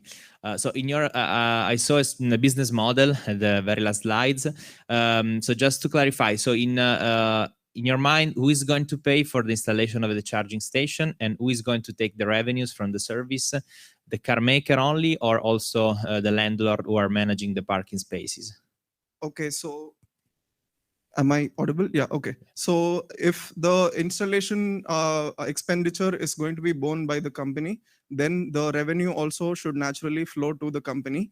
And the benefit for the person who does indeed own the land would be the possible utilization of energy during the peak demand. And also if there are subsidies available for the company from local governments or from any other source, then it would be possible to give a reduction in that for the landlord or anybody who owns the parking area or something like that. Okay, okay. Thank you. Yeah, if you want to take the microphone, okay.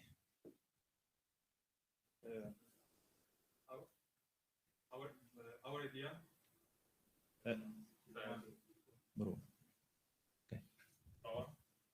First, maybe it's in mute. Let's check. Okay, okay, perfect. Our idea was to make an agreement with from Stellantis may promote an agreement with the local companies or local government to pay for the infrastructure, and so then the revenues coming from the energy sold or the parking fee could be could be divided by the work paid, because like near my house there is an hospital, and they made a parking, and the people will go to the hospital, pay the parking, and they build the hospital with this type of way to pay the infrastructure. So I think we think that it could be fit for this type of work. Okay, clear. Thank you so much to both of you. I don't know if there are other questions. Maybe one question from my side. Yeah, please go. Thank you, Nicola. Yeah, you mentioned that you were planning one charger per every 10 to 15 EVs. Can you explain more? How did you set this metric? No, from what we understand, it's like advisable to have that many from the sources that we have gone through. Like in the morning, even one of the speakers gave an example of Norway, where there's a charging station for every 4 vehicles in Norway. But like in this case, I think from what is advisable for the e-mobility ecosystem to be functional properly, this would be the ideal number, a charging station per 10 or 15 cars. So it's not something that we came up with. It's just what we found from the sources in whatever time we could. Okay. Since you consider to have such a feature in the parking, wouldn't it be more precise to have a number of charging points related to the total amount of parking places? Yeah, so like with the V2G system, like it can double up as both a charging point and also as a parking region, and also for if there has to be stability in the grid, they can also use the cars as a source. So I think that's why we mentioned that it is an idea where we believe it can be an integrated solution, where like 2 or 3 things are there simultaneously at the same space, and it can be utilized as deemed necessary. So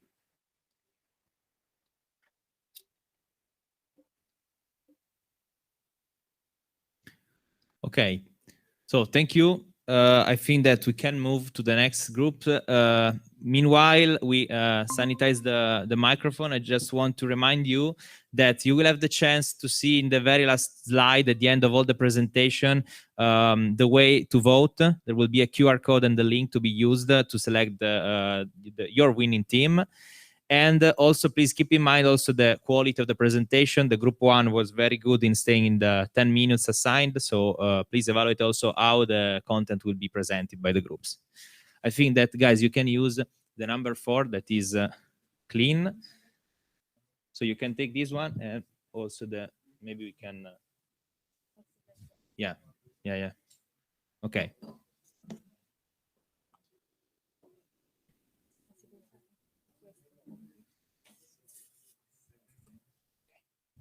Good luck.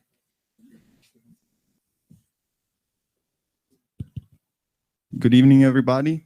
My name is Pietro, and I'm presenting on the team 2. So this morning, after the presentations, we came up with 2 questions after all the data were displayed. So the first question is if we always need to carry the whole weight of the battery pack during our trips, and how can the battery be used when the 80% capacity is reached?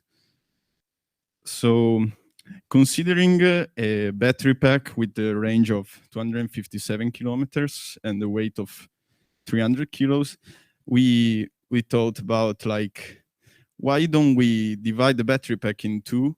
Like we have a fixed battery pack that is inside the chassis of the car, and a swappable battery pack that can be removed and used just when is needed to augment the range the trips. So in this way, we can store the swappable battery packs in the charging stations, in which we can use them as buffers between factories or renewable energy sources. And this energy can be used when needed and also can be used by cars when it's needed to increase the range of the car. So we saw some benefits in this idea, which is the increasing the range of the car only when it's needed. So without driving a heavy car when it's not needed. For example, from the data from this morning, we saw that an average trip is about 30 to 60 kilometers. And if we have a car with a 600 kilos battery pack and we are just driving for 30 kilometers, we're carrying a weight that is not needed for that purpose. So we can increase the range only when needed. Then we can reduce the initial cost of the car. So because buying a car with a smaller battery pack will be, of course, less pricey. And also we can have smart charging stations that can already be used, that can still be used as buffers, and also can be checked by IoT solutions. So can be checked whether there is a swappable battery pack that is charged, and if I need it, I can book it. And also it will bring benefits to companies, because it could utilize a wider range of battery life, since when the 80% of battery life of the fixed battery pack is reached, it can then be turned into swappable battery packs that can be used also in the range between 80 to 50% of capacity. Then the companies can earn from renting the swappable batteries, and it can reduce the cost of the new batteries after recycling. There are already some companies working in the swappable field, but they provide a complete swap of the batteries. So in terms of communication, we thought about creating websites, advertisement banners, and also creating group membership, and in which people can earn rewards based on points, and points are gained by people using our services. It is a sustainable idea. It can be a smart investment, and it helps to stabilize the demand and supply of energy. And despite the initial cost that a customer has to spend for a car, it will not be a limit, since it can still have a car with a high range of kilometers. The targets of customers are a person concerned about sustainability, person that can afford a huge investment at the beginning on a high range electric car, and companies that would like to invest on renting side of this business, and electricity suppliers too that look for hardwares to stabilize the grid. In the end, we have a business plan in which we thought about selling the car first with just a fixed battery pack. And then in a second step, the customer can decide whether buying the fixed battery pack or just renting it from charging stations and from companies offering this opportunity. And then when the fixed battery pack reaches the 80%, it can be turned in swappable battery packs. And after the battery packs, the swappable ones reach the 30%, they are recycled. The initial cost will be in the charging station, in buying battery packs or building battery packs, in the customer services.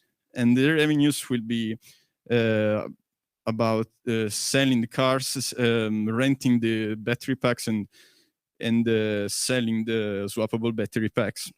And also from revenues coming from companies using the service of the energy buffer created through the charging stations. And that's all. Thank you.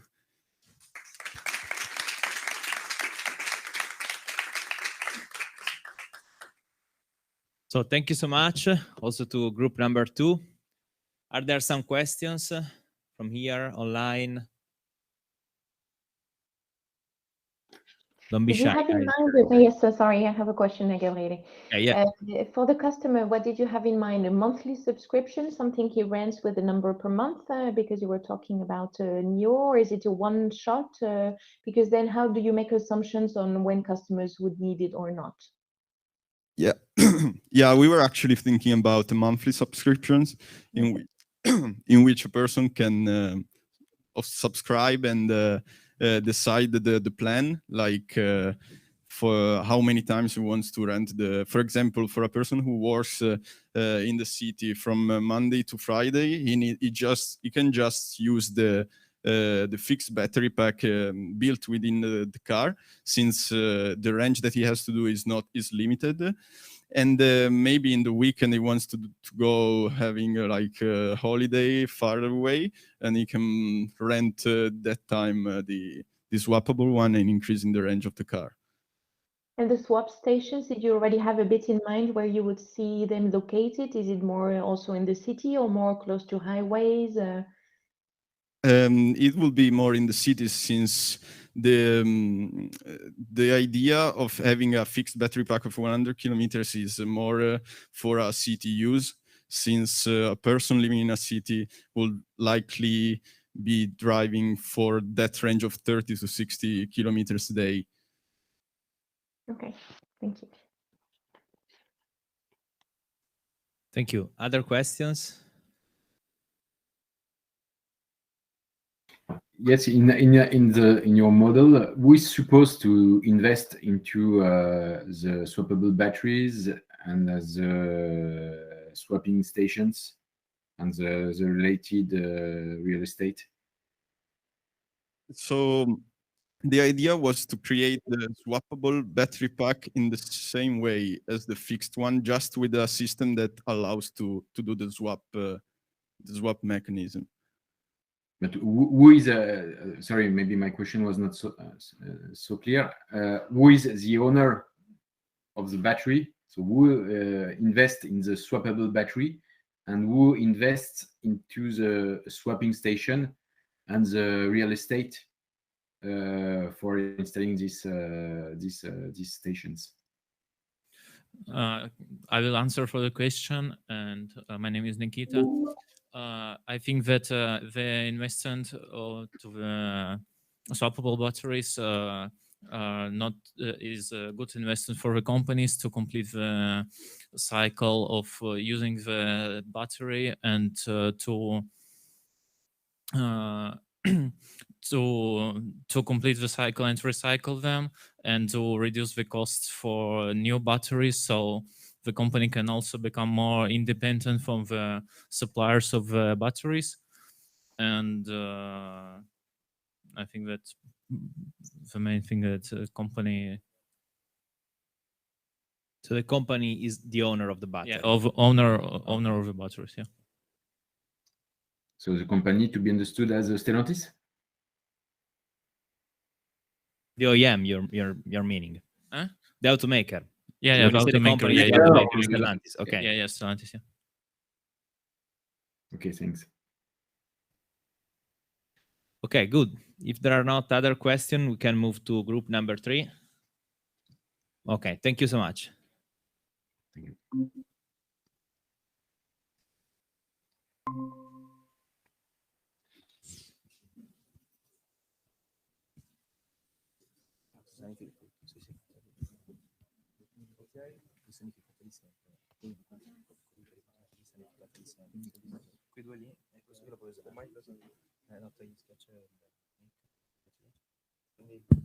Okay. Hello to everyone. We are the group 3. The title of our presentation is Faster and Smarter Electric Vehicle Recharge. Our idea is a special highway where this lower line of the road is retrofit with the dynamic wireless charging technology, and the other lines of the roads are vested with the with different methods, different technologies. And the principal features, different features of this highway is a digital payment system for cars which avail the service, and a vehicle detection system to enable charging. The idea is that a customer with an electric car that wants to use the dynamic wireless charging can enable or not the sensors of his car that will communicate with the sensor of the road. And with the start and the end of this enable or not enable, a system can calculate the payment about the energy that arrives to the car. How can I change the... Okay. No?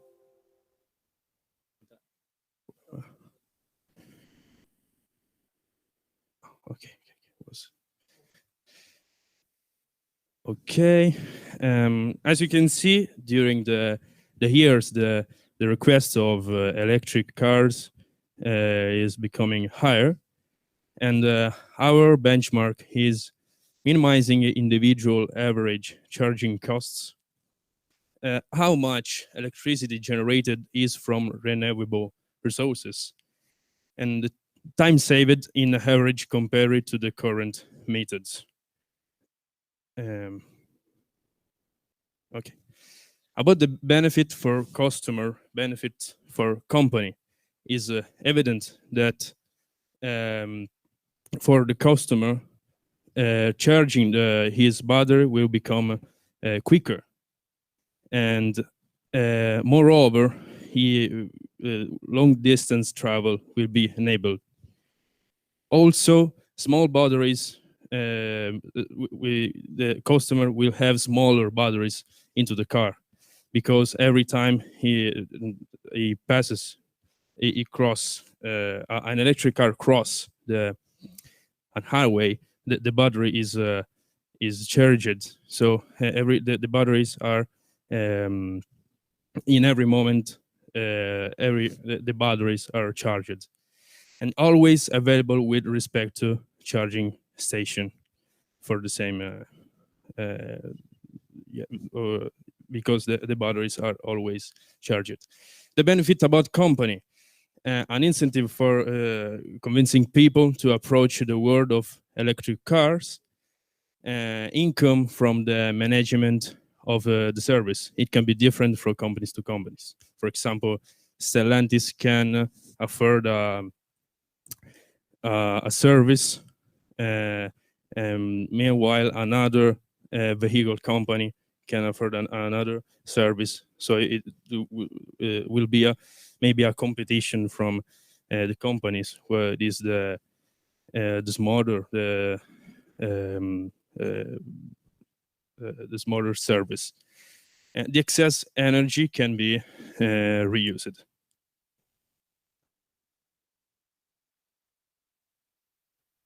Okay, about the communication strategy, our motto is the future does not wait. The main topic is to highlight the benefit of the service instead of static charging in the first in the principal social media, but also the idea is to organize organize speeches with the company to persuade them to use this technology. At last, the business model.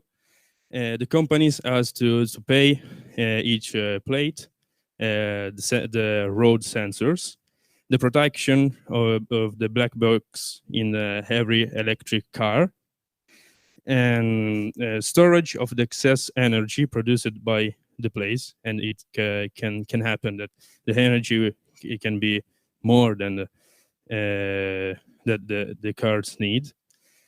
And the promotion and the advertisements, and the overall cost can be like 600 million. About the customer cost is the cost of a single use of the highway or a monthly annual subscription. Okay, this is it's okay. Thank you.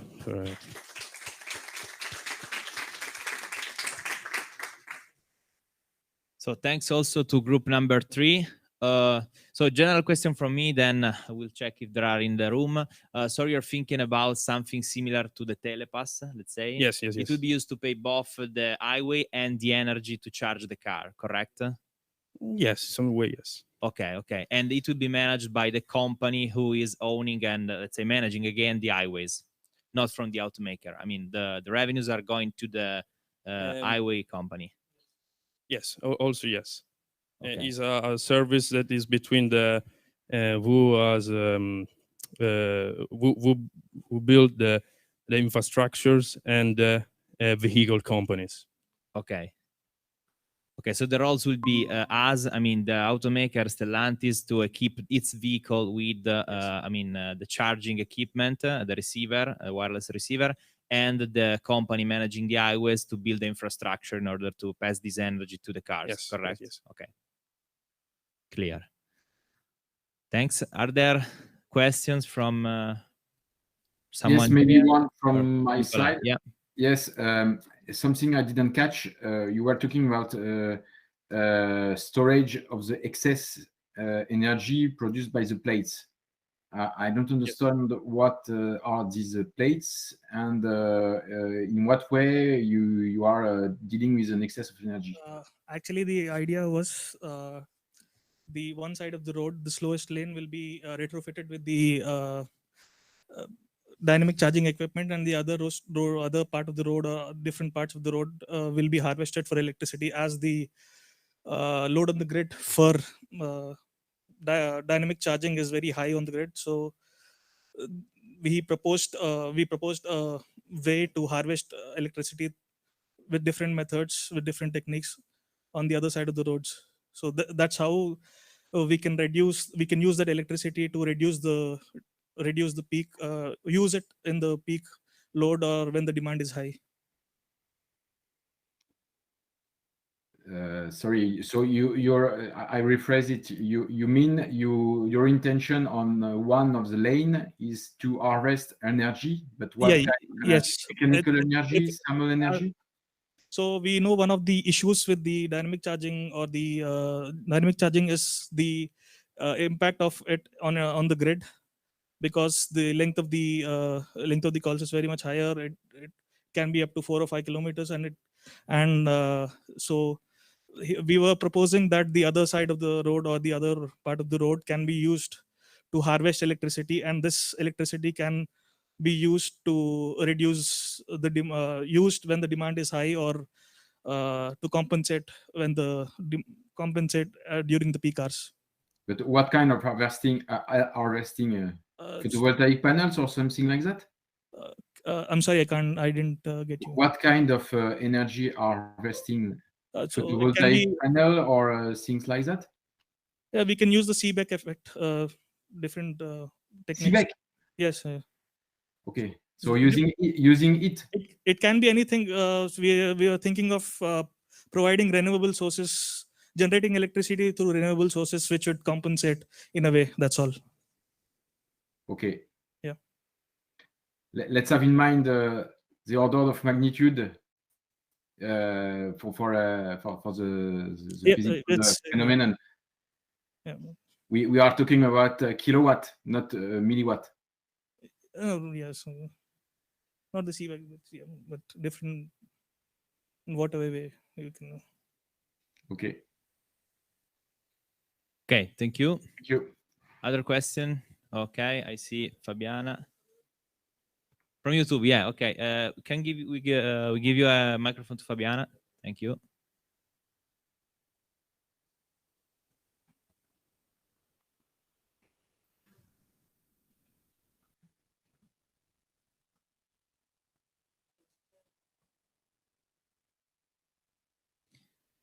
Probably is in mute. Let's check the button if it's red or not.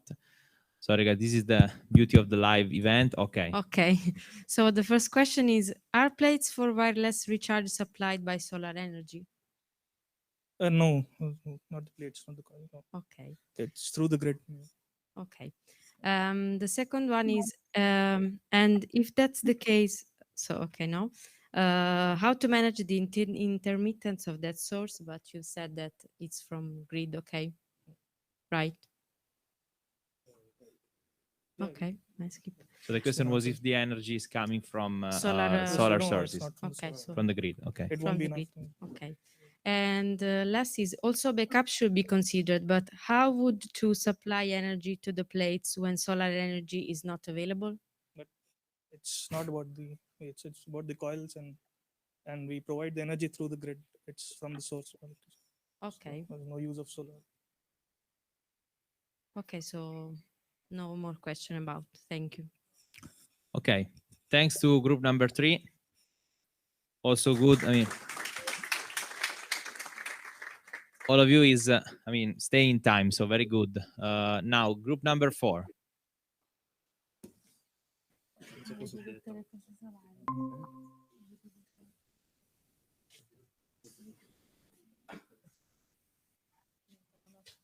Una risposta che avete dato non l'ho capito.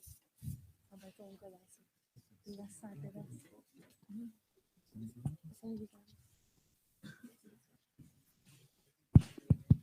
Check, check.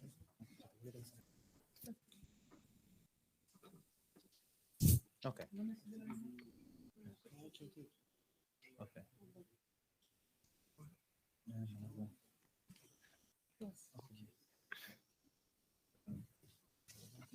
Hi everyone, am I audible? Okay. Hi everyone and good evening. We are Team 4. My name is Deniz, and with my friends we made the project a beta battery for green use. The name of our project stands for beta, which is the second letter of the Greek alphabet, and it means the secondary life of a battery. And how can we use the secondary life of a battery perfectly? So our idea is to use the batteries who have ended their first lives to power houses and city buildings, everything that we can also power using a grid. So our project starts with our sponsor, which is Stellantis. People, our customers, buy cars, electric vehicles from them, and while buying that, they sign a contract if they want to. And this contract indicates that when they buy their cars, electric vehicles, and after some years, when they take their cars to service, and the service shows that their battery's first life has ended, they have the option to buy another battery for a very reduced price, or use this discount in a solar panel. If they choose the solar panel, they are able to use our system. Our system consists of ESUs, which are energy storage units, which will be installed in cities, in different districts, one for each district. And these energy storage units will be powered by the solar panels that our customers buy. These solar panels will provide electricity for our customers' houses, as you see in this picture. And these solar panels also will provide electricity for the energy storage units. So if there are any excess power that the houses do not require anymore for their need, they store this power in these storage units, just paying a little service fee, a deposit fee for the storage, and not paying anything for electricity at all. So they use this storage unit to power everything from businesses, shops, houses, everything that you can also use from a grid. So what are these energy storage units good for? They are good for the grid, firstly, because they take the tension out of the grid by dividing the grid in different places in the city. So the peak points of energy flow in the grid are reduced because at nighttime, everyone just recharges their phones, cars, and the electricity usage is too high. And using these energy storage units, which are connected to the grid, they release some tension from the grid and make it easier for the grid to flow, and the less problems occur in the grid. So what is this system good for? The benefits of the system for customers is firstly the storage. Customers can store their electricity just for a small fee in our energy storage units, and because they generate their own electricity, their electricity fee is really cheap. They just pay for the service of the energy storage units. Also, because the electricity comes from renewable energy source, solar panels, and also they bought electric cars, the emissions are reduced, and it leads to a clean environment where the city is. Aside from that, lower prices for everything, including their power usage, because they generate their own power, and solar panels are actually expensive, but because of that contract, they are able to buy the solar panels with cheap prices. Also, because all the energy is stored in energy storage units and not the houses, it means that the customers don't have to take care of their own batteries. If something happens to their batteries, some electricity problem occurs, then at the energy storage unit, the technicians can look at the problem and solve it. And because of all the batteries that are at one place, it means that technicians don't have to visit all the houses for their problems. The problems can be solved in one place easily. And this project's benefits for our sponsoring company, first of all, it helps them achieve their mission of a cleaner environment, e-mobility, and e-mobility system, electric cars, and all that. And also that is an incentive to sell electric vehicles, which are considered the future of transportation because of how they not affect the environment badly, and how they are seen as the savior for our environment. Also, they are selling cars, and aside from that, they are selling the service of storing electricity. So there is another income of money for them. And last of all, as it is a benefit for also the customers, the technicians will have to do less work than normal because of all the batteries are in one place. They can be maintained more easily. When we come to our business plan, we chose Stellantis as our business partner, providing our electric vehicles and maintenance of our electricity system, the installing of implants which the electricity storage units are located, and all that. And also all the customers are able to see how many watts of electricity they have produced, how many are not necessary at their houses for that month, and how many are stored in the unit, the storage unit at the time. They can all access that from our mobile app, which our customer relationship team develops, and the cost of this project to the company is, as we found out, it's 3,000 euros per implant, but considering the sales of cars, and also at 3,000 euros per implant for the energy converter units, and because they sell too many cars, because of the project, we foresee a revenue of 340,000 euros, considering that if every year the electric vehicle sales increase by 10%, also that means 23,000 euros of electric costs are saved per implant, because electricity is costless as it comes from solar panels from customers. So this was our project. So with this idea, we can achieve smart use for the second life of batteries, also increase of sales of electric vehicles, reduction of emissions, closer relation with customers as they should be integrated with the company at all this process, and also building an infrastructure for future smart cities. Thank you for listening me.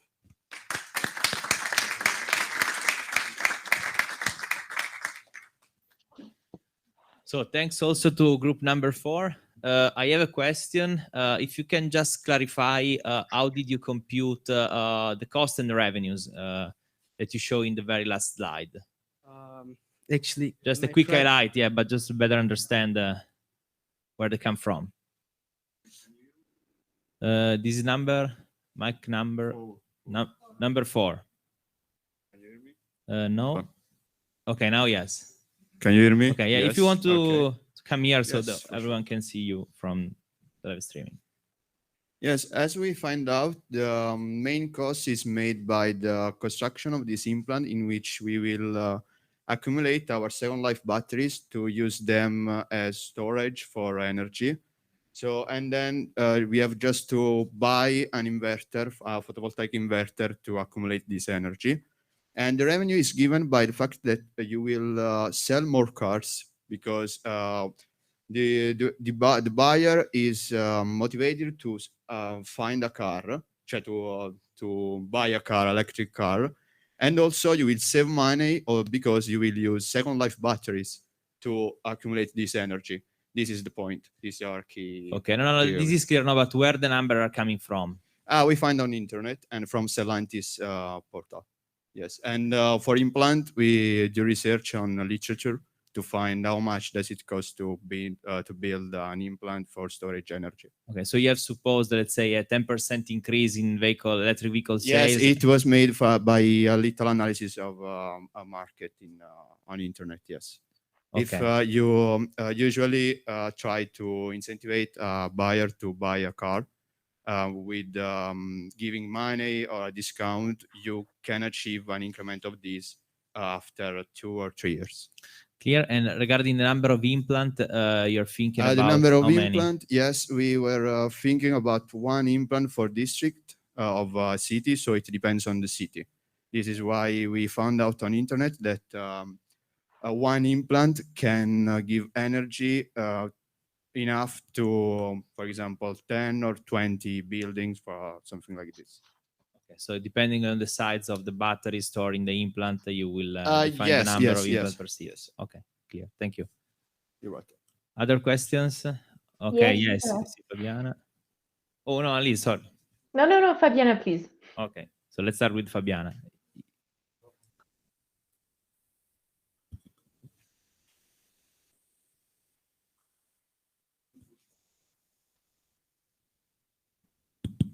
Okay, so we have a question from Marco. In your business model, you mentioned the recycling batteries that already ended their second life. So which is their state of health charge in that case? As maybe if the state of health is too low, it does not make any sense to reuse the battery. So which is the percentage difference between reused battery and batteries that have already ended their second life? If you want, I can. No, I get it. At the webinar in the morning, in the graph of the state of health of batteries, it was shown that I think it's not certainly researched, but it's an approximation that at 75%, if I remember correctly, the battery's first life ended, or 80%. And at 30 or 35%, the second life ends. So after the second life ends, they are recycled. They are just, it's all about the service and what the experts see on the batteries, how they work, are they efficient? Okay, thank you. And please, Annelise. Yes, so sorry, I'm coming back to the beginning of your presentation. You were saying when we sell the electric cars to the customers, they have the choice. They can sign a contract saying what? Sorry, it was not clear to me. If they want to benefit from our project, they have to pay for the service fee. If they want to pay for the service fee, it starts from the beginning that you bought the car, not from the beginning that you use the storage. So if they don't want to use the storage systems, then they don't sign the contract, because even if they don't use the storage at that time, they still pay the subscription. So what comes first, the customer's demand or the storage? Do you already have a storage in place, and as soon as you have customers, you plug them in, or you first need a first set of customers in a dedicated area to launch then the storage? Yeah, actually, the storage should be built before, but okay. before they are built, we need a group of customers that are ready to be involved in our project. Okay.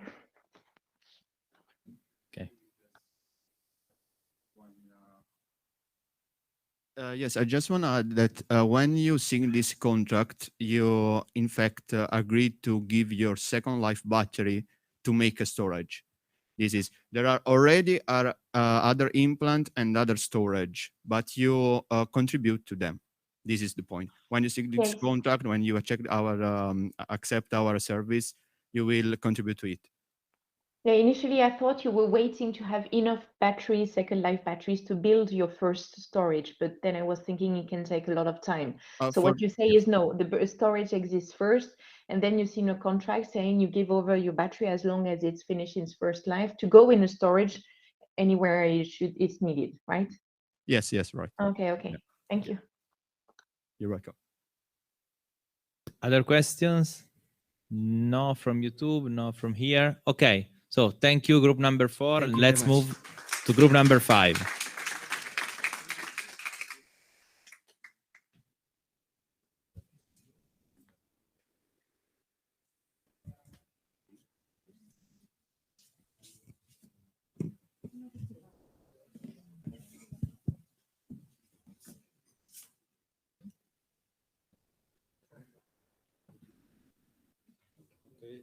Hello, everyone. My name is Sadek, and I'm going to present our idea for Group 5. So we decided to go and talk about the battery second life. At first, we decided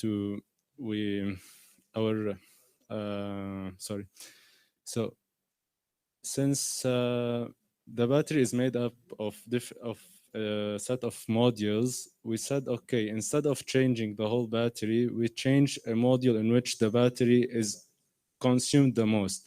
In this way, even the customer and the company gain at the same time. So first, we wait for 5-6 years of the usage, so we have the most damaged modules are substituted. After that, we use those accumulated modules and we build a new battery type, actually, which is renewed in a way, and we use it in another like recharging stations for the company, and we place them in the cities. And after a certain amount of time, when the battery is like almost dead, we recycle this battery. So how will the customer benefit from all of that, and how will the company benefit? The customer by that will benefit by paying less to change the battery. Actually, he's not changing the battery; he's just changing the modules in which his battery is not working as decided and as required. And so he will pay less, and for that he will gain more money because he's paying less. For the company, they will take the batteries and they will use them in building recharging stations, or even solar panels for the recharging stations. And so they will have refurbished batteries and energy storage. And also we will achieve the environment, of course, environment goals by consuming less batteries and electricity. And so we come here to the business model canvas. How will we decide each of those? So our value proposition is, as we said, to take the batteries and replace the take the modules and replace them with the new ones at a reduced price, while the company will be able to use the consumed modules and recharging stations applications after that in recycling. Moreover, the customer will get like a subscription to recharge in those recharging stations for a less price than the other users. And this way, he's also gaining new battery, new life batteries, and also charging for more time at a lower cost. So how should we force this like relation between the company and the customer? We can say that when the customer buys this car or product, we sign a contract between the two parties in which we like force, anyhow, we don't say force, but like in somehow we force that the customer should give us his battery when it reaches a certain threshold of like 80%, let's say. So its modules are not actually working as required. And so we give him back a new refurbished battery package with a new modules at a discounted prices. So it's basically an agreement between the company, Stellantis in this case, and the buyer. And since the car market is actually a huge market, then the customer segments, we will have a mass market. So we'll be selling to the customer and then resell again to him by replacing the consumed modules and reuse the consumed ones to build the recharging stations.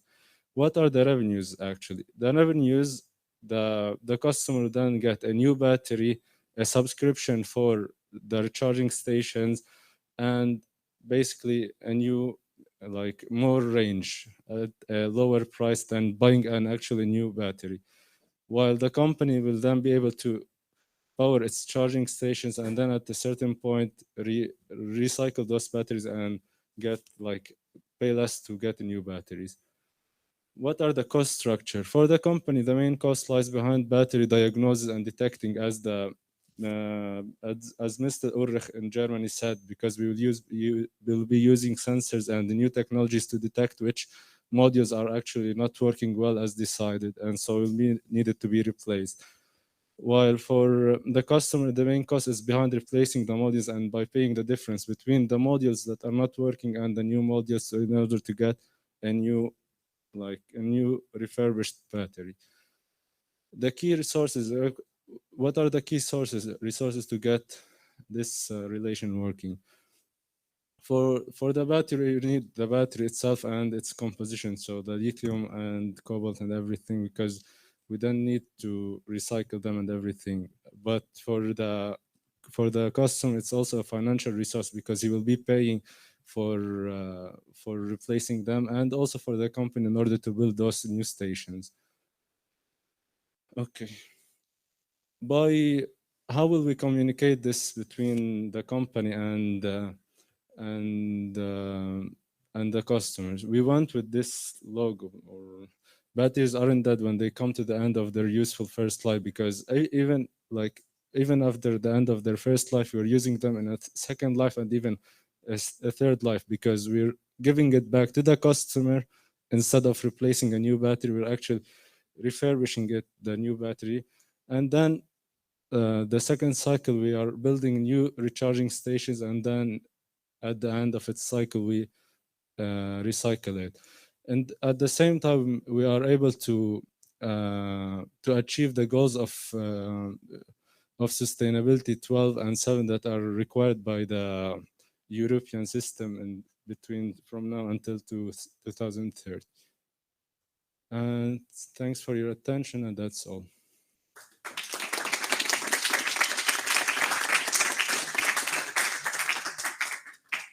So thanks also to group number 5, that is the last one from Turin. Then we will leave the stage to the group number 6 who is connected online. I don't know if there are questions from Alice, Nicola, or from YouTube. I asked to Fabiana if she has some. No, from here.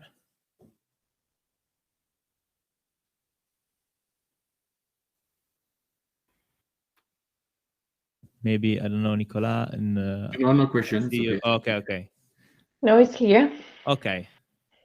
So, very clear presentation. We see that you use the business model canvas to create the business model. So probably that's why it was very clear. Okay, thank you. Thank you so much. Thank you so much.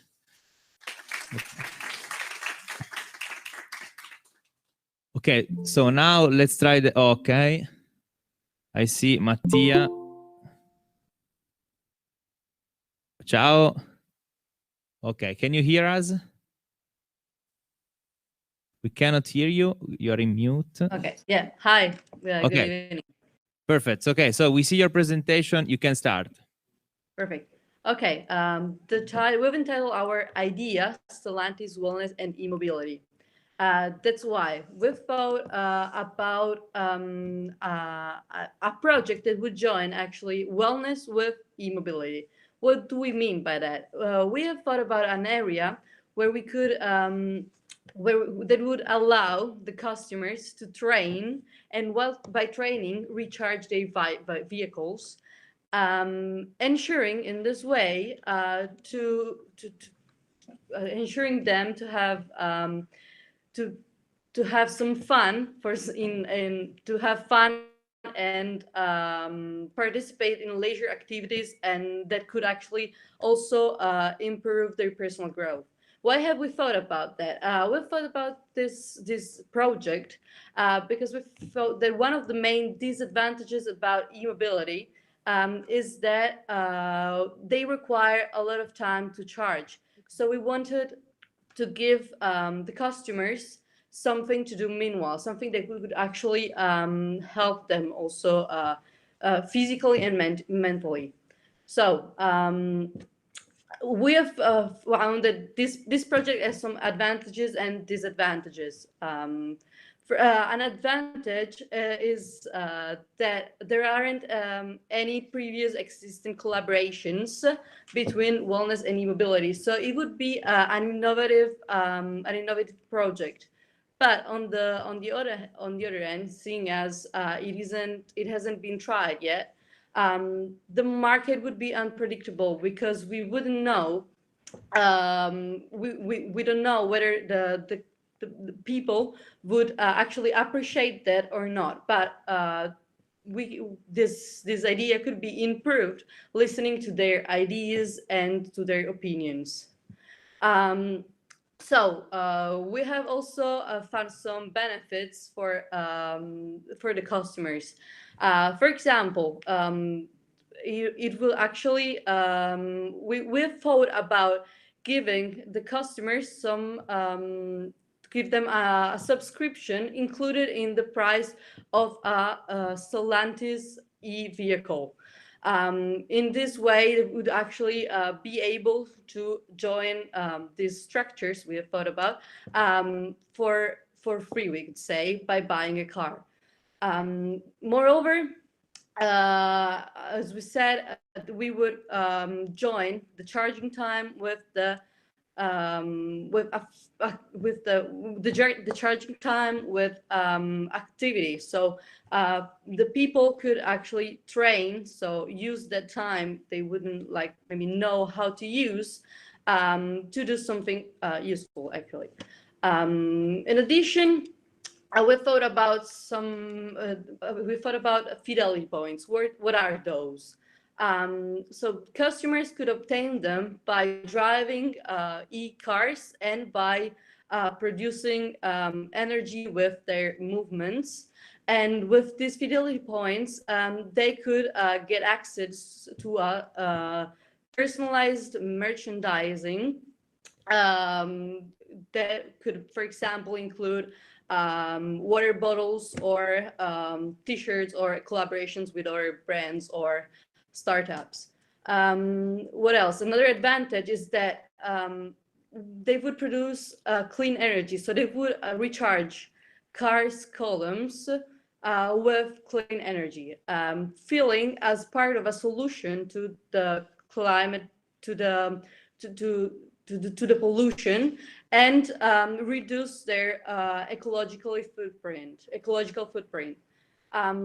We've also in another gadget, we could say, we thought about to like join the spot, like to join the spots available to share their cars and the closest gym are personalized apps. So the customers could actually look in the apps and see where is the closest place available to charge the vehicle.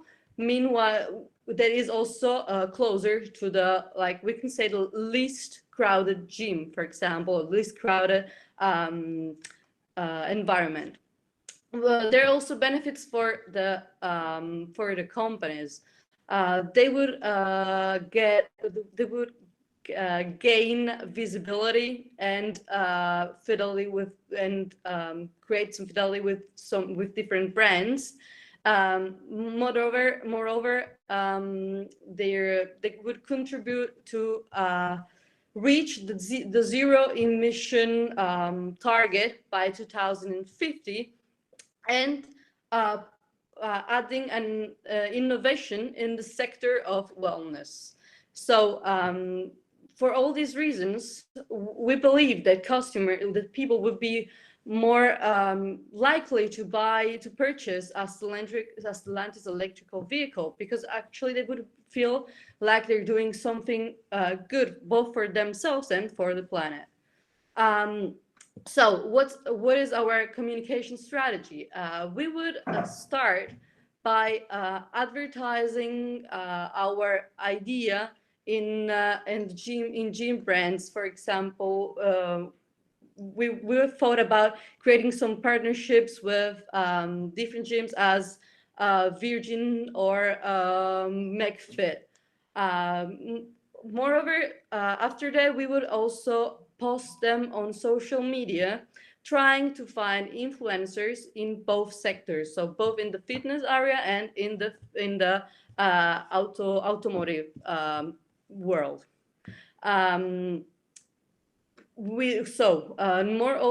Also with that strategy that we previously talked about, so the one about adding subscription to the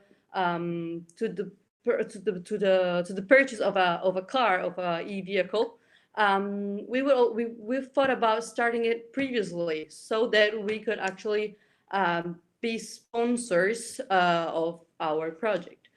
And we would also we would also advertise the fidelity points and all the advantages that those would bring the customer. So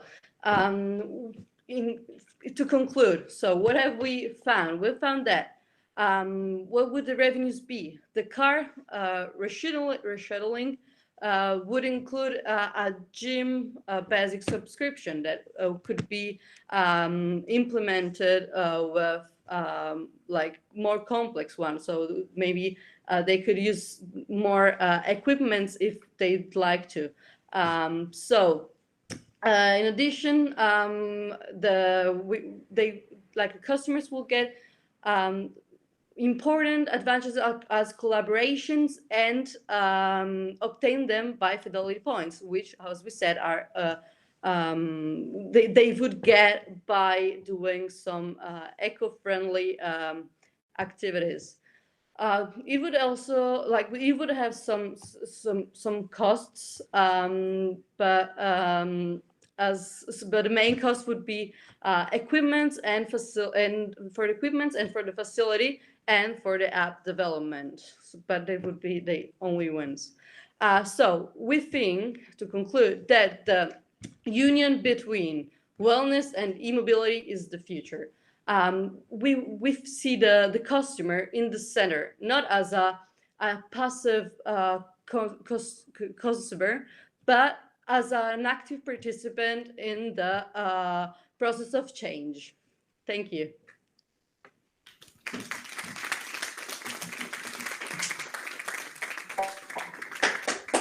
So thanks to group number 6, nice idea, probably the only way to convince people lazy like me to do sports. Okay, so if there are some questions, okay, I see one. Can we give you a microphone to Maurizio, please? Okay, then Annelise, perfect. Okay, we have 2 questions.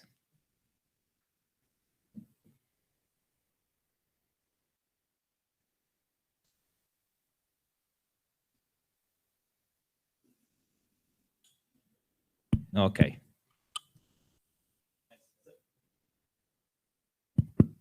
So thank you for the presentation. First off, I like the idea of joining wellness and e-mobility. I think it's an interesting idea. On my side, my only question is if you guys made even a rough estimate of how much energy could be produced by, I don't know, the treadmills in a regular gym, and if this amount of energy that would need to be stored, conveyed to the electric point of charges in the streets, or I don't know, wherever you guys would like to store it, if it could offset the actual cost of the equipment, because in the end of the presentation there was the voice cost for the facility and for the equipment, but I'm guessing this would be quite a cost. So if you guys have I don't know, a general idea if the 2 things could be. Okay, yeah. We've thought not of like creating a like unique private gym that is also only has we could say Stellantis equipment, but we thought about doing like a section so the gyms would actually still like they will still go on as they did before, but they would have in addition an area where they could where energy would be created while moving to actually charge the cars. So it would be only an addition to what they are now, so what they are at the moment. And yeah, so it would also depend on the size of the structure of the infrastructure and on the equipments that would be provided for like what when we talk about how much energy is going to be produced. I hope I've answered your question. Thank you. Thank you. Liz, if you have a question. Yes, Gabriele, if I may, because it's quite linked to the same question. Because I was wondering if it was a real link with the power made by the person while doing the wellness, or it was really just a marketing approach. What you say is, yes, the idea is to capture the energy. But how do you make it happen between someone who is lazy and not running versus someone who is doing a lot of effort and giving a lot of energy? Do they have the same outcome at the end, the same charging session? How I don't see how it balances between someone who comes 1 time per week or 3 times or things like that. It would be stored depending on how much they train. Actually, how the power they on the power, like we can say, on the strength, on the effort they put in training. So it would depend on them. It would depend, as you said, on whether they are like fit and they run like 30 minutes or they run 10 minutes. It would all be stored and it will all be accumulated and then just like spread to the columns equally. It wouldn't be like it wouldn't be a personal like charge to their own cars, but it would be like general for the whole, we can say, parking spot. So, and it will also be module depending on the request of energy at that moment. The rest will be stored and used for other function if it's not necessary at the moment. Thank you. Thank you. Okay, there is another question from here. Yes. In order to charge the car battery pack by running or by biking into the gym need to have a nearby parking place connected to the gym machine, right? So if the gym has no own car park, how do you think you can still apply your solution, or it's thought just for new projects? So while building a new gym building, you build also the nearby car park. It is at the moment it's actually thought to like look for places where it would be doable, so where there would be actually the space to have a parking lot that would be near the gym we collaborate with. In the future, we don't know, it is an option to like create a new structure with a nearby parking lot, all made like to function together. So yeah. Thank you so much. So thanks also to group number 6. And we have officially closed all the presentation. So thanks to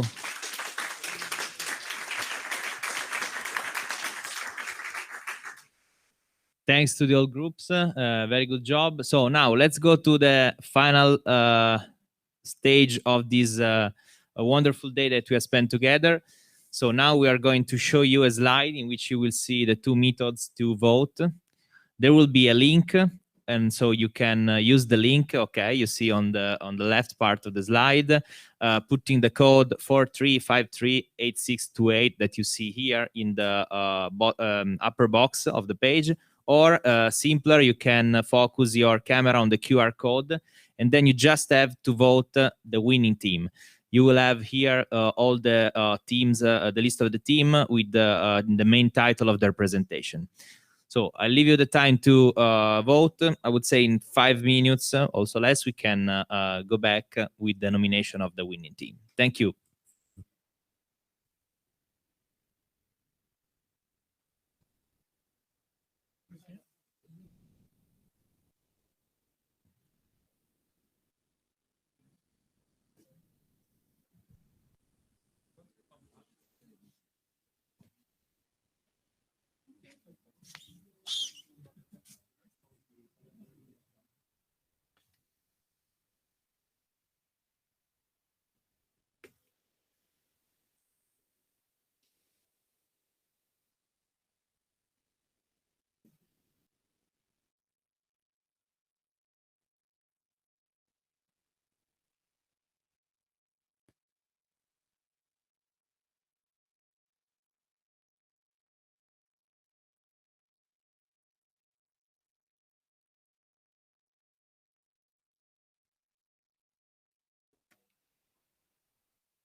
Gabriele? Yeah. Can you re-explain the YouTube link? Okay. So if you are on YouTube, you will find the link in the chat. If not, probably what we can do, guys, is to send the link on the Meet chat, the chat on Google Meet, if we can. Okay. Nicola, do you have the YouTube link of the live? Okay. So, or you can use the link in the description of the event. Or just, focus on the QR code. It should open, okay, automatically a page. I am on QR code, but okay. Nicola was having issues. But Okay. Okay. Oh no, it's easy. You can go to menti.com menti.com, and then you can just put the code and you can start voting. Okay. Let's wait just 2 minutes.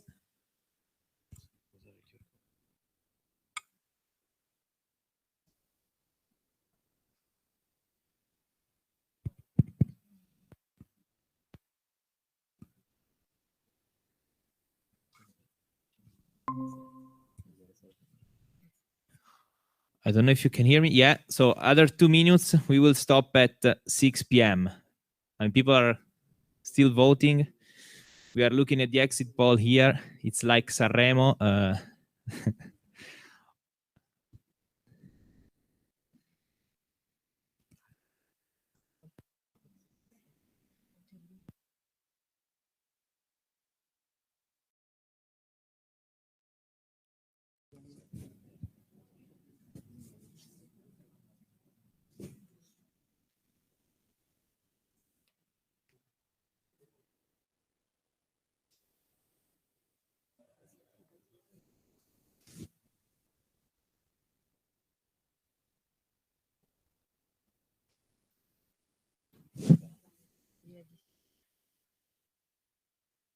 Okay, so let's stop the vote.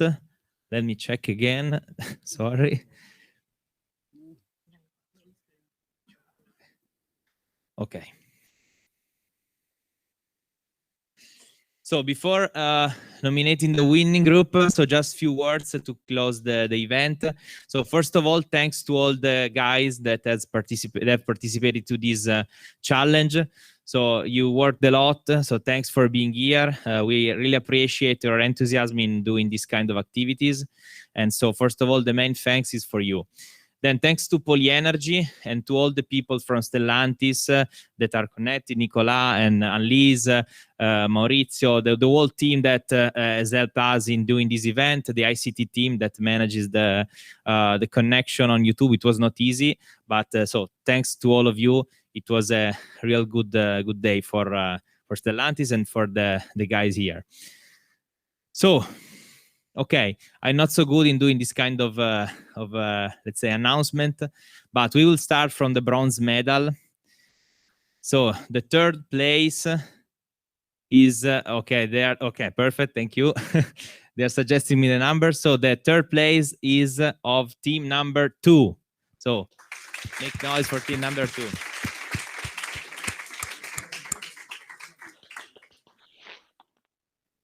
Then there was, I would say, quick, difficult, I would say, challenge between two teams for the winning title. Was very near one to each other. So let's start with the team that has the second place, so silver medal. It is team number 5.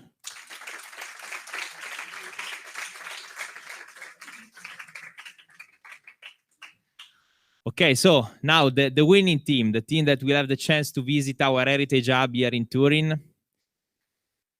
So congratulations to team number 4.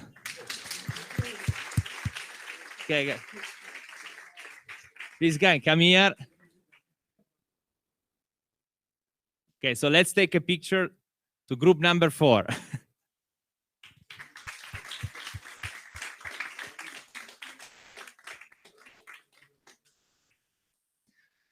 Okay. Another okay, another picture.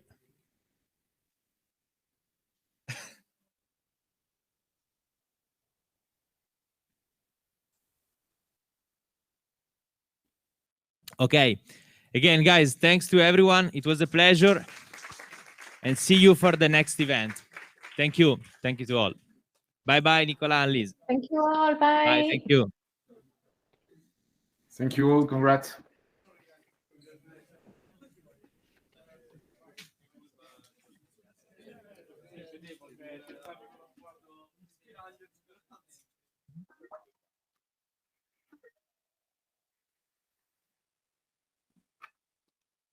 Allô, allô. Attends, je me suis pas déconnecté.